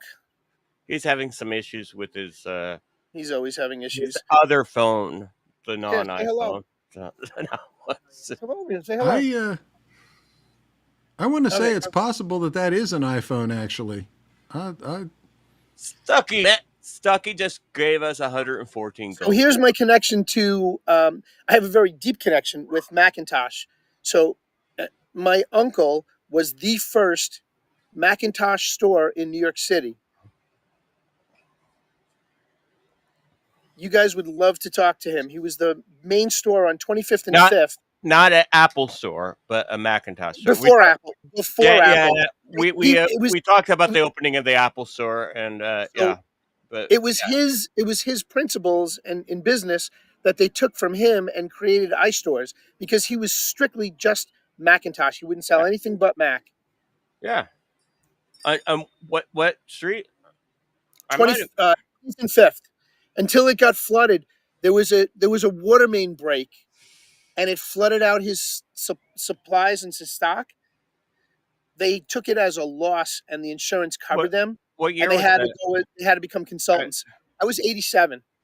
87. So the Apple store came out in 2000 or 2001, I think, or maybe it was 2002. But Yep. yeah. I So, awakened, Mom. Good to see you out there, honey. but I want. I don't know if you heard me, but Stuck in New York just gifted us 114 gold pills and then 101 gold pills. 101. Thank you, Stuck in New York. Yeah, Stucky, thank you so much. You can find me over. It would be Stuckney, not Stucky. I call him Stuckney. Stucky. He knows I call him Stucky. Okay. You Well, can that's find what it me looks over. like. Stuckney. Yeah, Stuck in New York. Stuckney. he's in actually Florida now, but yeah, good for him. I'll be But joining him soon enough. God willing. no, you can find me over on his streams occasionally. In his, I'll stop in and say hi. Bert Cookins there. He'll make him kick me out. Well, no, he'll cook me out before. Bert kicks you out of the streams. On Stuck's. Well, Stuck kicks me out too. And Hawk did confirm, even though he is currently having some technical connection issues, that he does indeed have and use an iPhone, and he is hearing you, even if he can't speak back just right now. Okay. So I'm not Thank the you, only brother. one with this iPhone. Maybe it's the other issue with the we were talking built-in obsolescence that we were talking about. Yeah, everybody I know who has an iPhone tells me that after 3 years or so, that if they try to keep it, it kind of stops working right. It doesn't. It's more after 5 years, but it's not 3 years. 5 years, So- but Well, that would be more reasonable to me. I could see 5 years. like we were talking earlier about the laptop. That's a 10-year-old laptop. Keep in mind that we were talking earlier about.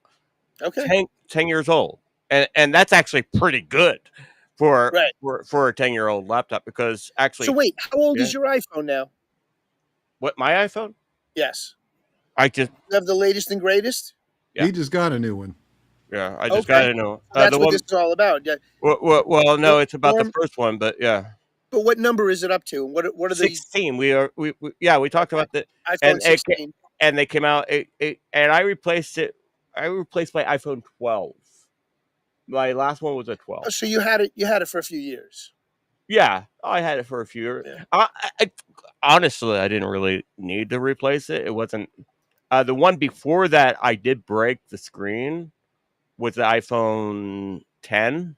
Yeah. Before I got the 12, I broke the Okay. screen. The one before that, the battery was iPhone 7. The battery kind of started. I could have replaced the battery if I wanted to. Right. Just wanted to get more hard drive space for videos and pictures. So What's up, Zosto, bro? Yeah. But yeah, so no, I have a 16 now. Just but See, I'm a Pixel guy. I do the original Google Pixel. I don't do the Samsung Android knockoffs or any of those. I did have Samsung for a while, but when the Pixel 1 came out, I got the original Pixel. So it's a Google phone. Yeah, it's an actual Google phone. How do you like I it, had though? that. The original. Well, I love the Google phones because they're basically, if you get them direct from Google as opposed to getting them from the phone carrier, they're completely unlocked. He's a programmer. The Google phones are great for programming. You can actually load. Yeah. You can load stuff. You can, you can do, They're not locked down. So I had the Google One, and I kept it until the Google 5 was just coming out, the Pixel 5, And so what I've been doing ever since, so when the Pixel 5 was announced and first released, I went out and bought a 4 because it was on sale, because it was the end of life essentially. Right. And I did exactly the same thing this last time. I had to finally get rid of the 4, although I am using it, but I have to use it plugged in all the time now. I can't use it separate. So I'm actually using it just sitting in a stand all the time as a control pad basically for this stream, Which in they're fact. good. Which they're good for. Which they're very Yeah, good it's for. handy for They're that. very But compatible. it doesn't have any battery life, so I can't unplug it and do anything with it. Right. So I finally replaced that with a Pixel 8 because the 9s just came out. Okay. And Bruce, I have to tell you, I told you I didn't have to update my phone, but the only reason why I did is because I'm the Verizon.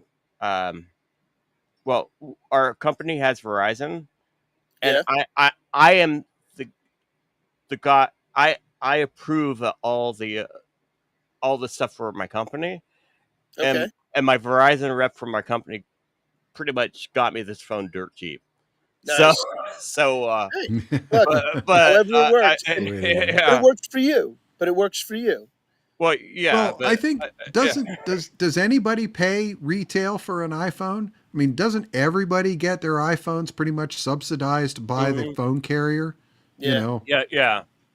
lock into a 3-year plan and you get the phone for, $600, or you can pay Apple $15.99 for it. I have bought refurbished phones for people that work just fine. They're just a couple or one or two versions back. Even the refurbished phones is like it's kind of like buying a used car, where at least you own it, Yeah. so you're not renting it. But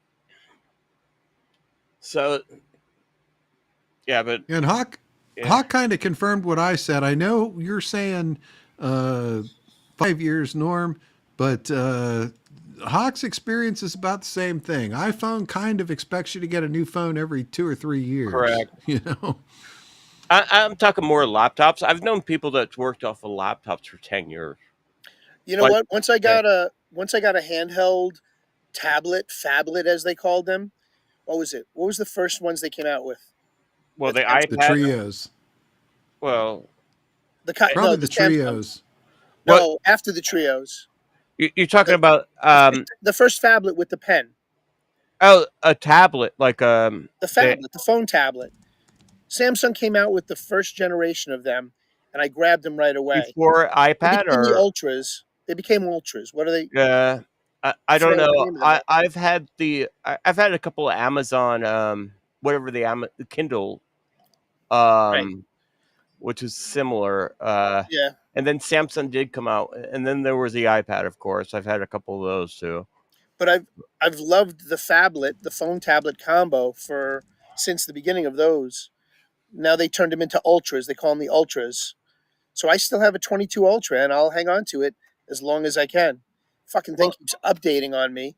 Every yeah, month I get more updates and more fucking updates and and more fucking updates. you know And what? I've tried turning them off, and it doesn't work.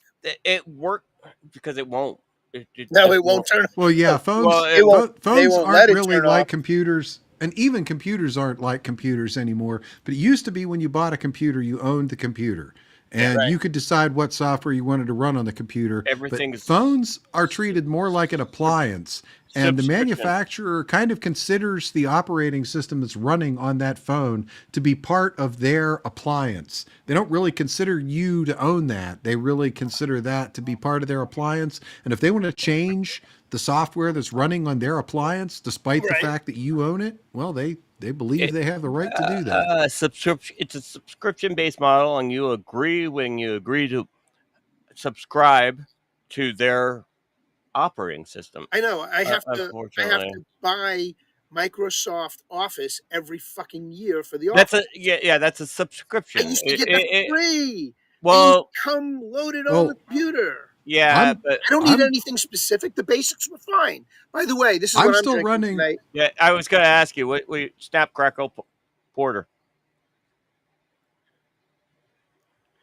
All right, that's From interesting. 19 I see from chocolate and popcorn on there. Yeah, it's no, that's No, Rice Rice. Krispies. It's Rice Rice Crisp, Krispies. Snap Crackle Pop. Oh, I get it. Yeah, Marshmallow. I get it now. Frosted Yeah, Rice marshmallow. Krispies. s'more. All right. It's a s'more. It It's like is. It's a rice cake s'more. That's what it yeah. is. Instead of graham crackers, it's rice cake. It's a rice Well, cake yeah. s'more. Rice pop. Yeah. Rice Krispie treats. Yeah, those. It's crispy. You taste the hints of rice, which is really interesting. You get the marshmallow and the chocolate at the back end with the porter. Nice flavor. Nice flavor. But so Zoso's in the chat. Does that mean he's going live tonight? We gotta Oh close yeah. that. Okay. Far So as I know, yep. I don't know if you have anything queued up, and I don't know if we finished the last segment, but I know I threw some Bruce on the Loose at you earlier. I don't know if we have time for it or not. If you guys want to, if you guys have something else that you need to get to. We're kind of on I a don't have roll. anything. Yeah. All right. So we're just kind of bantering off. Yeah. So Whatever. Bruce was on the loose this weekend. I went to go hang out with some friends of mine who are musicians, and they were friends with these other musicians that were playing at this bar called the Warehouse out here in Amityville, Long Island, near the Amityville Horror House. For anybody who needs reference, and so this is my brother and I, Paz, whose house I'm at now, hanging out at, and we went out to dinner first. So we went into Amityville Village. And we went to Amityville Ale House, and it's a pub and grub. So we got some dinner. He and I split 2 sandwiches. We got a stuffed hamburger, and then we got a pastrami Reuben sandwich with sauerkraut and French dressing, or Thousand Island dressing or Russian dressing, whichever they had. But we split those 2 sandwiches, and that was our dinner that night before we went to go to the show. So this is us at the Amityville Ale House. Very cool place. Nice selection of IPAs, but they did not have anything but Guinness as a stout, which everybody's telling me Guinness, stouts are seasonal beers. No, they're not seasonal beers. They're just, oatmeal stouts. I'll have a good oatmeal stout in the morning or late afternoon. I don't care. But people don't think of stouts as being a summertime brew. So it's very frustrating. But a nice porter like this is good. So this is at the nightclub itself. We're over at the Warehouse out in Amityville. And that's my buddy Bob to my left and his buddy Frenchie. And they have a band of their own. Bob is a bass player and Frenchie is a lead guitarist. He plays rhythm and lead. And so they were there to watch their friends who were in this other band called the Tucker Stevens Band, I believe is the name. I think there's another shot, Cosmac, if you can get to it, that has the name of the band and the place where we went to see them. I think I can get there. And I would just remind everyone that is in fact the same Amityville that you think of when you think of Amityville. So, Amityville Horror. The Amityville Horror, yeah. Literally, Amityville Horror House is not that far from that location. And that movie terrified me when I was a kid. That movie terrified a lot of people. The remake, I was kind of used to. Once they got to the remake, I was like, yeah. But I want to thank Coffee Talk with Sandra for giving us back the diamond I gave her last night. So. Hey, Sandra, what's up, girly girl? Indeed. Yeah, we mentioned earlier, Sandra, that we're going to be going through withdrawal here for the summer, but just maybe we'll fill something in. Bruce, you weren't here for that either, so yeah. Okay, all good. Go back and watch the replay. Yeah, I will go back and watch the replay. And I was trying to watch some of it as we were going along through dinner, but we were having a conversation and enjoying our meal. Watch the replay of last night Coffee Talk with Sandra too. There's the spoiler right there. Oh, is that next week's show? No. This is just a crazy idea that we're bantering around. That's all. Oh, I like it. I like it a lot. Idea that might become an endeavor. Who knows? Works for me. Anyway, And don't we have Roku on the hook? yes, we do.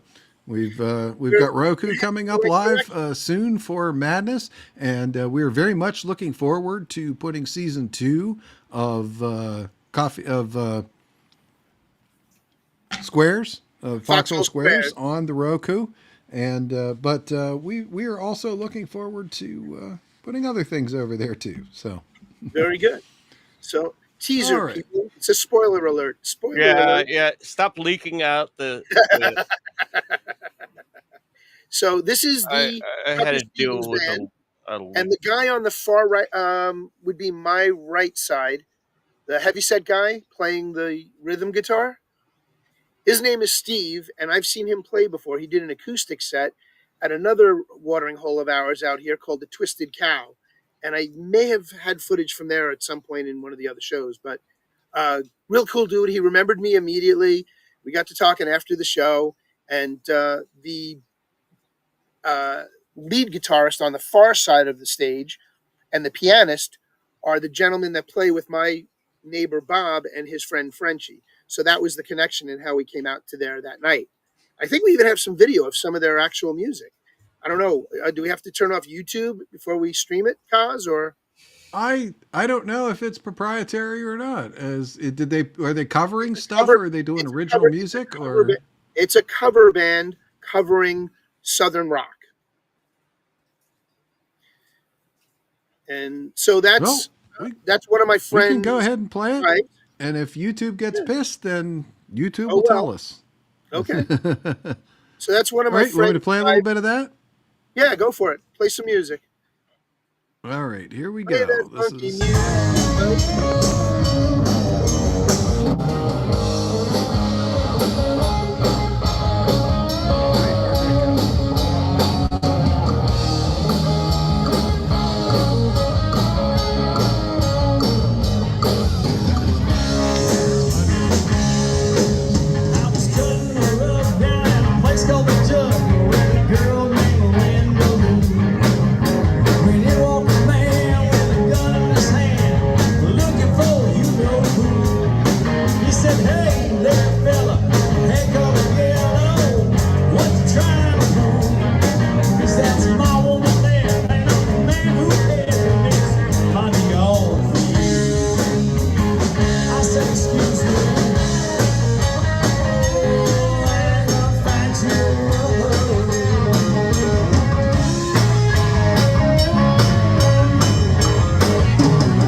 Got it, Bob.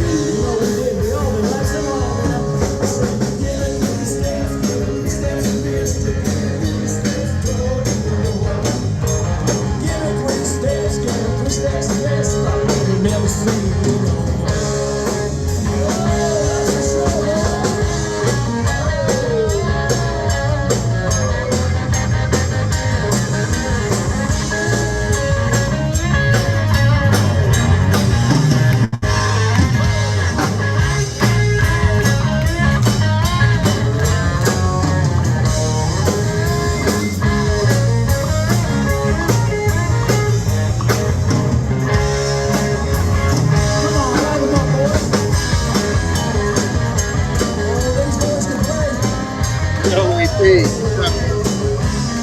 See you.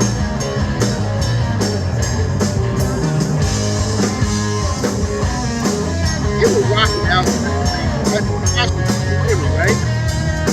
yeah, yeah. They can hear you over there. They rocked their This ass is almost off over. last night. And by the third set, they had everybody up on the dance floor. It took 2 sets. The first set they were just trying to feel each other out because this was the first time they were all playing together. So the first set was kind of like the warm up set. By the second set, they were grooving and gelling really well. And by the third set, they were fucking rocking out. And everybody got up to dance. I don't think there was anybody sitting in their seats by the time they were done. And you saw me do the 360 of the crowd. The place was pretty packed. There had to be close to 85 to 100 people there just to see this band play. So they're that good. And it's funny because I didn't know they existed until my buddy told me, hey, let's go hear this band. And they only just came about within the last several months. But I like local bands. I like to go see the local bands as much as I can. I enjoy it. So I that was, miss local bands actually the way they used to dude, be. that's all I try to do now because I won't pay for a concert anymore. So sick of this. So this is a group of us just hanging out. This is a bunch of the guys that are in the other band. Bob kind of ducked behind Gene there, Jimmy. I'm sorry, and but they're in their own band together. And the guy in the middle with the vest on was actually one of the earlier guitarists, but he plays with them. And then there's one more guy that was the keyboardist. Alex plays with them as well. And they just jam. They don't play anywhere publicly yet. And I'm like, guys, I mean, first off, two of them are musical theorists.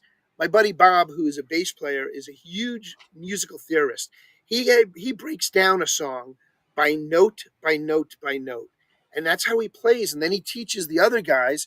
And he can be a pain in the ass sometimes because he's a retired cop and a retired fireman. He was a police officer in New York City first. Then he joined the FDNY after he got out from with his full pension and went into FDNY and then got out right after 9/11. And he survived 9/11, but he lost a lot of good men. I mean, we have conversations. He's one of my neighbors, and he's an awesome dude. And you guys would get to know him. Yes, I did, AP. I saw it. I couldn't figure out how to download it. AP made a sticker for me, like he did it in previous years, but he used it really came out nice. AP, drop it in the foxhole chats for Cosmic Grandpa and Norm to look at. Hawk will grab it too, but I need you guys to download that for me into an app or into a sticker because I don't know how the fuck to do it. I can't figure out how to take what he sent me. It was a DM, and then turn it in. I tried to save it; it wouldn't save for me. I don't know why it won't save on my computer. Yeah, there's a number of reasons why that could happen, but I'm sure there are. yeah, You can explain them to me off camera, but I'm just saying yeah. I need that help later on. It's mostly platform based, or browser Whatever. based. Yeah, You explain it to me later. So these are two young ladies that we got to dance with last night, 2 nights ago, over there at the bar. The one in the middle, Pam, is a real sweet lady. She is a dancer. That woman had me breathing heavy. Okay, I couldn't keep up with this woman. She was dancing like nobody's business, and she used to be a ballerina. We talked at great lengths. My brother, and then her girlfriend Susanna, and Susanna's husband is police officer in New York City as well. So, we keep it in the family. But we had a great time last night. We had a blast. There's more music 2 nights ago. What does it say? If you don't buy CDs or vinyl, you have no reason to complain about concert prices. I'm not understanding that comment, but I do buy CDs all the time. I My kind of understand my what. CD collection is ridiculous because I used to have CD in my car.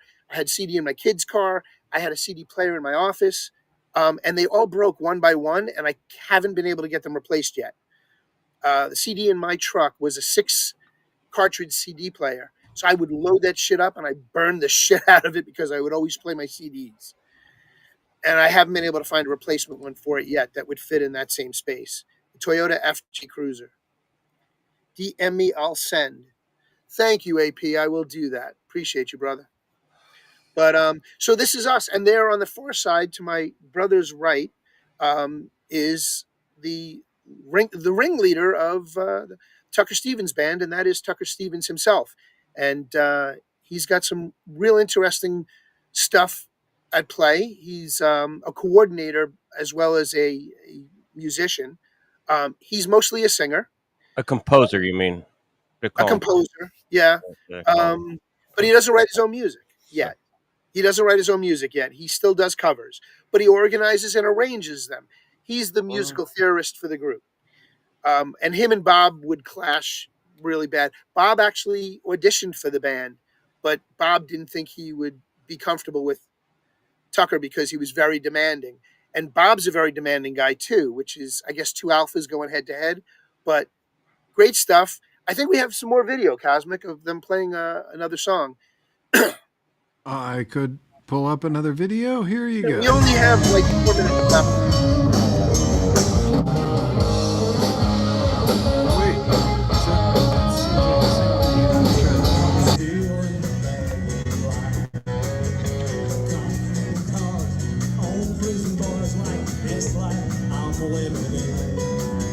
Sorry, the audio stuck so bad. Surrounded by water, and I ain't going back there again. I got my toes in the water, ass in the sand. Not a worry in the world, cold beer in my hand. Life is good today, isn't it, man? Yeah, I love that lyric. Just go back. Find that for like 10 seconds. Listen to the lyrics. Do it again, Bruce. Listen to the lyrics like 10, 15 seconds before that. Let me just start it. Feet I'll in just the, start feet it in from the water, beginning ass again. in the sand, beer in my hand. Listen to I was it. still in the bag of life. On prison bars like this life I'm living in. Well, the plane going me farther. I'm surrounded by water, and I ain't going back there again. I got my toes in the water, ass in the sand. Not a worry in the world, cold beer in my hand. Life is good today, isn't it, man? Life is good today. What do you say? I don't think my ass gonna be us. Yeah, I'm waiting today. Very true, man. I understand what you're saying. It works in here. So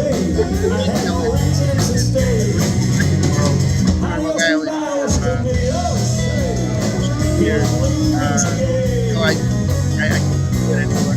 We're supposed to get in with I'll take Chris's guitar and play all day. and right after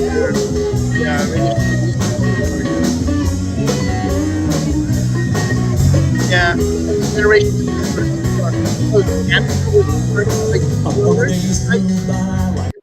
Wasn't Napster? What? Wasn't Napster the first free music site you could download? I was and actually stream? thinking LimeWire Yeah, when that came up, but the LimeWire and Napster were both neighbors. They were. Yeah, the I was big using rip- them both in Y2K. The big rip- Napster, what they did, they took LimeWire and they made it only audio.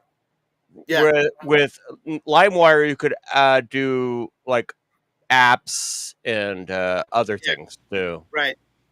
Uh, LimeWire was more versatile.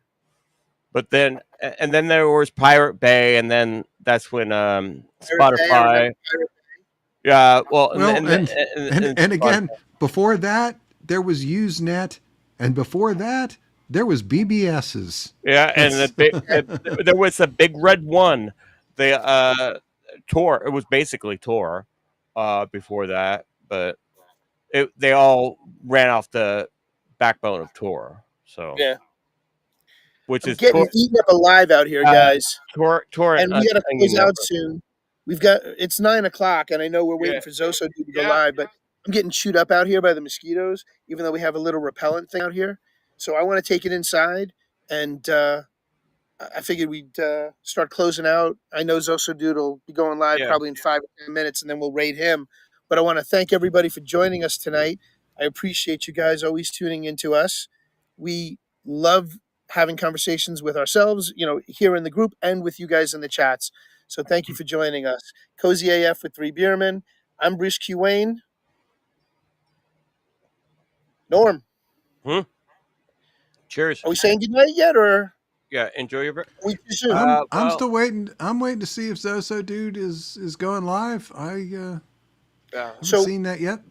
There's one more video that I think is longer than all the others that I've sent you so far. I think this last video is a long one.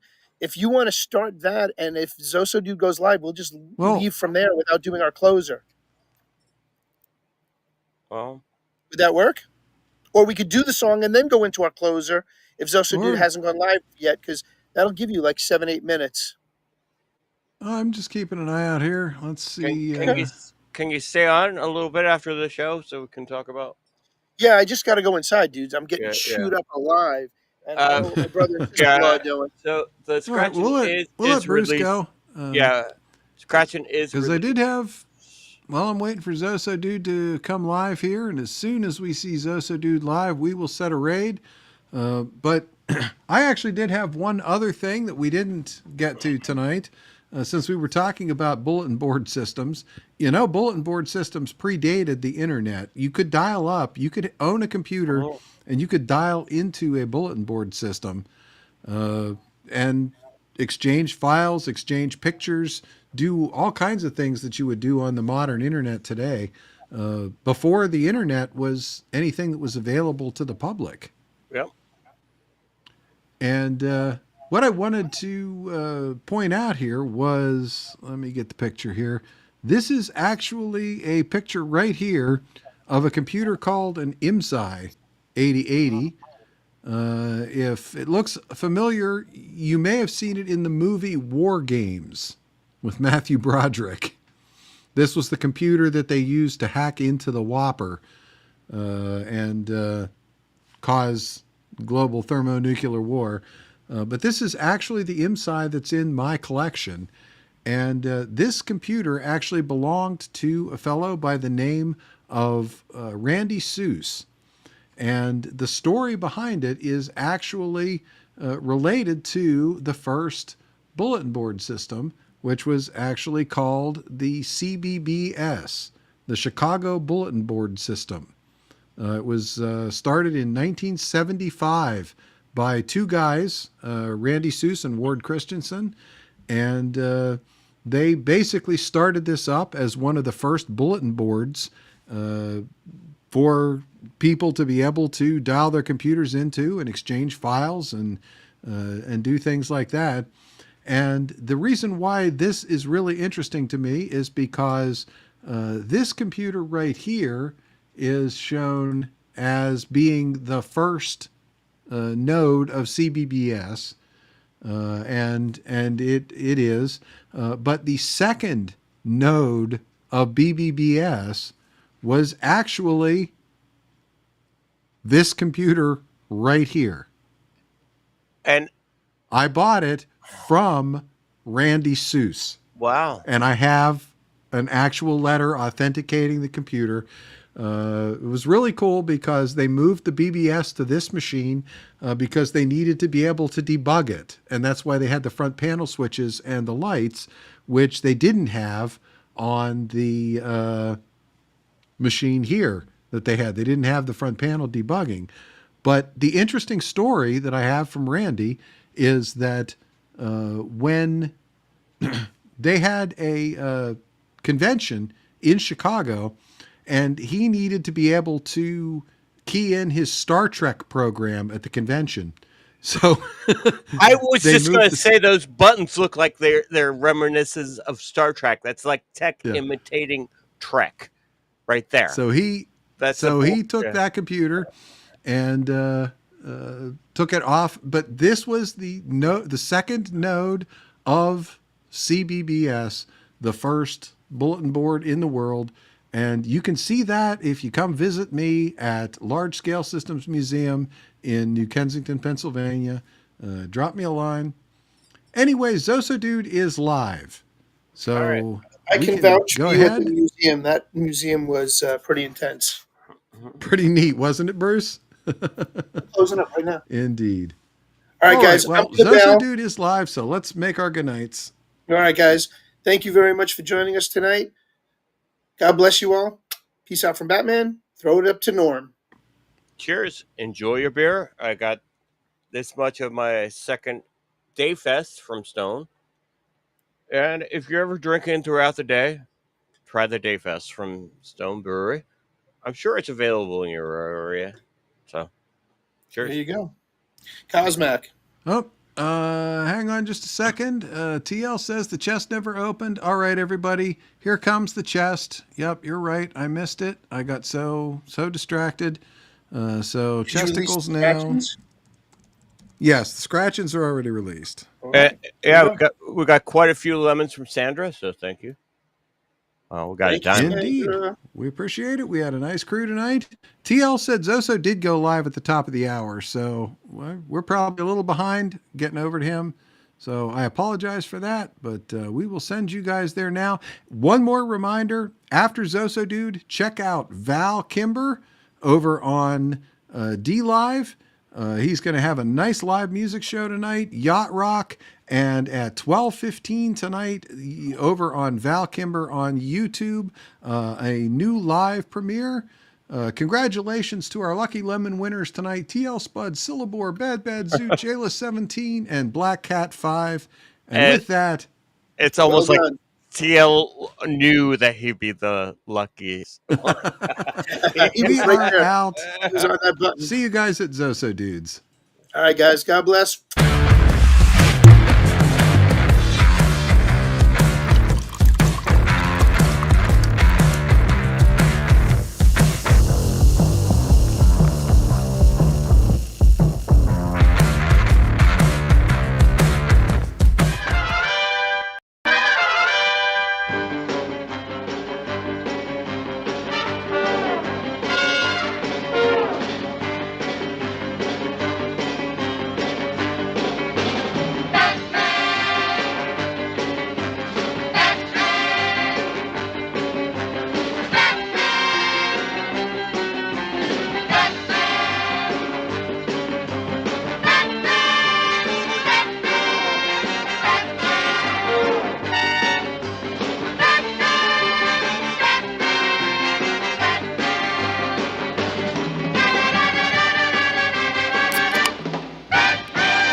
Folks, time to call a night. Do what you feel and keep both feet on the wheel. You don't have to go home, but you can't stay here. So till next time. Move 'em on. Hit 'em up. Hit 'em up. Move 'em on. Move 'em on. Hit 'em up. Rawhide. Cut 'em out. Ride 'em in. Ride 'em in. Cut 'em out. Cut 'em out. Ride 'em in. Rawhide. Rawhide. Let's get the hell out of here.